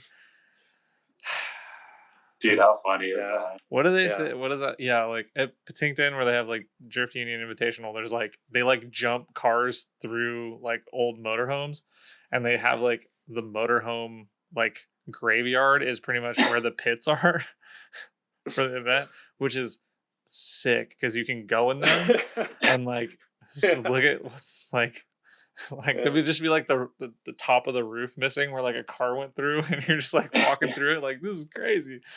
Probably my favorite part of the whole track, other than the poutine at the like concession. Yeah. I'm really glad we all got to go there together at least. Like, yeah, that was cool. It was a good weekend. Yeah, at least once, because I always regret that I didn't make it to a PGP event. I didn't have like car together, like the balls to go, and then it closed. So it's like, get out and drive all you can, kids. Yeah. Because once those tracks close, you're gonna regret that you never fucking went out. Yeah, that's kind of my thing with like this park trip, like especially with all the complaints and stuff. It's like, it might not be on the top of the list for tracks to drive. But it's like I want to fucking go there. Talk more on that. I'm curious because Portland's like really close, and there's like stuff to do there. Maybe we can get some crime scooters and I like make Park some a trouble. lot. I think it like it's technical and taught me like a little bit of like different techniques or like footwork and stuff like that. Yeah, but it it's few and far between when they like it's few and far between that they let you blast the straight and like do like a gnarly entry on it. And that's kind of the stuff that excites me, is like entering stuff way too fast and having to slow down and not die. And that's kind of the stuff that excites me. So that's why Grange is one of my favorite tracks, which is like, when I tell people that, they get kind of pissed off. They're like, Grange, what the fuck? And I'm like, really? Yeah. I've said that a few times. Like, people have asked me, like, or homies have asked me, like, what my favorite track is. And I'm like, yeah, Grange isn't the prettiest track, but it like pushed me as a driver like nothing else has. Yeah, I agree. At least in the States, right? And like, so Park pushed me in a way where I had to like figure out footwork, a little more technical skills. But like after a while, I got kind of bored of it, which sounds bad, but like it's different if you have like a bunch of your homies and you're stacking up, and it gets technical for sure. But I don't know. Yeah, I see it. Sorry. No, I was just saying, like, it's part of why I don't go there a ton is just like, I don't know. Any good driver can figure out a way to push themselves at any track, but they don't let you blast a straight a lot at Park because the driver cap got a little high. Like, they had like, I would sit in line for like 30 plus minutes sometimes, and like one of the last times I went there was actually in my hatch. I haven't driven there in the Sylvia, so I'm excited for this with you guys, but to try it out in a new car. But you know, the last turn's a little banked, and then there's, you know, cars were backed up all the way to the last turn the last time I drove there in my hatch, and guys were almost rear-ending me on the last corner because the line was so big at Park, it wraps around the corner all the way to the last turn. Yeah. So I looked back and guys were drifting, and they don't, like, newer drivers don't look ahead. They're just looking straight, you know, and then like I almost got rear-ended, and I'm like, I'm into crashing, but like my car gets dusted from fucking just waiting in line at grid behind like 90 fucking cars. Yeah, that's a no. So that was one of the things with Park that bothered me, but I love the track. It's gorgeous. The scenery is gorgeous. It's fun and technical, but like when you have like the scenery is definitely nice. Yeah, there's like 120 plus drivers. It is kind of hectic of a venue. Yeah, you know, to have that many cars on track at the same time is like, I don't know. It wasn't fun enough for me to go 4 hours away and sit in line for 30-40 minutes. Like, I don't know. Okay, correct me if I'm wrong, but like, so I agree with you. Like, Grange is my favorite track. I haven't driven it since they repaved it, but I liked it. I feel like I liked it more before they repaved it. That's your favorite track in like North America? Yeah. Dude, that's rad. I haven't heard anybody else say that. I say really? People are like, what the fuck? Yeah. No, I agree though. Because it pushed me personally as a driver out of my comfort zone. I like it. Like, it's got the huge entry, which is like my favorite part. Mm-hmm. But even the infield is like, I like how like there's just enough room between some of the corners where you're like just straighten out and then like flick back in. You're like almost like grip drift, shoot back in, like exactly. You might be a little disappointed now. Yeah, I think I will be, but it's yeah. The infield, they made the infield a bit more like flowy, which is. Well, that private day we did, we were all kind of still taking the same old school line. Yeah. And I still had a blast. I don't know. It's still fun, but it's as far as almost like as far as the infield's concerned, like the infield, you had to have like so much momentum to link everything without straightening, and now that's been taken away quite a bit. Yeah, makes it a little easier to link stuff or to. Yeah, but I mean, whatever. I'm like, at least we still have the track, and it's owned by people who like drifting, and probably I'm glad not they going care anywhere. about maintaining too. Yeah, I'm glad. Yeah, like Calvin's really nice, and he's actually maintaining it. They added the skid pad, like improving things. Like they're working on paving. Like it could be worse. They have like a GoFundMe for paving the road in too, which is going to be really nice because literally like it's going to make it, I don't know, probably like 10-20 minutes quicker to get in there. Mm-hmm. Which after you've been driving 8 hours is really nice. Yeah. So my question about Park, I've never been there. Like, it looks fun to me. It's missing like that big entry, but it seems like you can kind of drive it like a toge, and I haven't driven it, so I'm kind of asking you, like, is it narrow and technical enough to where it kind of feels like that, or is it a little easier? I think parts of it when you're tandeming with people, it like can feel that way a little bit, but you don't get that same vibe as like a toge, I'd say, but like it's tight enough that like it makes it challenging when especially if you're There's a third lot or fourth car back. There's a lot of like 90-degree corners. Like there's like a lot. I think that's the best part is Dead Man's Corner, where there's like a little straightaway in the center of the track. It's called Dead Man's Corner, and you're like, you could almost click third, and then you have to stop to a complete 90-degree corner, and that's where a lot of people take photos and like to stand there because you can be right up against, right up to the bumper of the car, and that's my favorite corner because like it's got the most danger because you're going like, or arguably like the back stretch is the most danger because people have rolled cars and like gone off there. And I don't know, like a Laurel just rolled there not too long ago and shit. But yeah, like you can get fucked up because there's like a berm, and like you click third, so that's kind of dangerous because people snap over and go over there. But like I like Deadman's because you're going really high speed, and then you have to like pivot and slam on your brakes and like stop, so you have to slow down. Which is funny because explaining it out loud, it gives you that same feeling of when you're doing a big entry and like you have to stop or you're gonna go off track, but it's not a big entry. Yeah. But yeah, I don't think you quite get the same feeling as like a tailgate, but when you're leading and you can hit apexes and stuff, it's still fun. It's like it's technical. Yeah, it's super technical. I don't know, it'll push you with like pedal work and stuff, but it's not. Yeah, I was gonna say it's a lot of like there's a lot of clutch work in the like back section of the track. Like I don't think you're not gonna like, you go to a new track and you like try to figure it out a little bit. I think someone like you're gonna go there and just be like, oh, this like just flows and it'll be like really natural for you.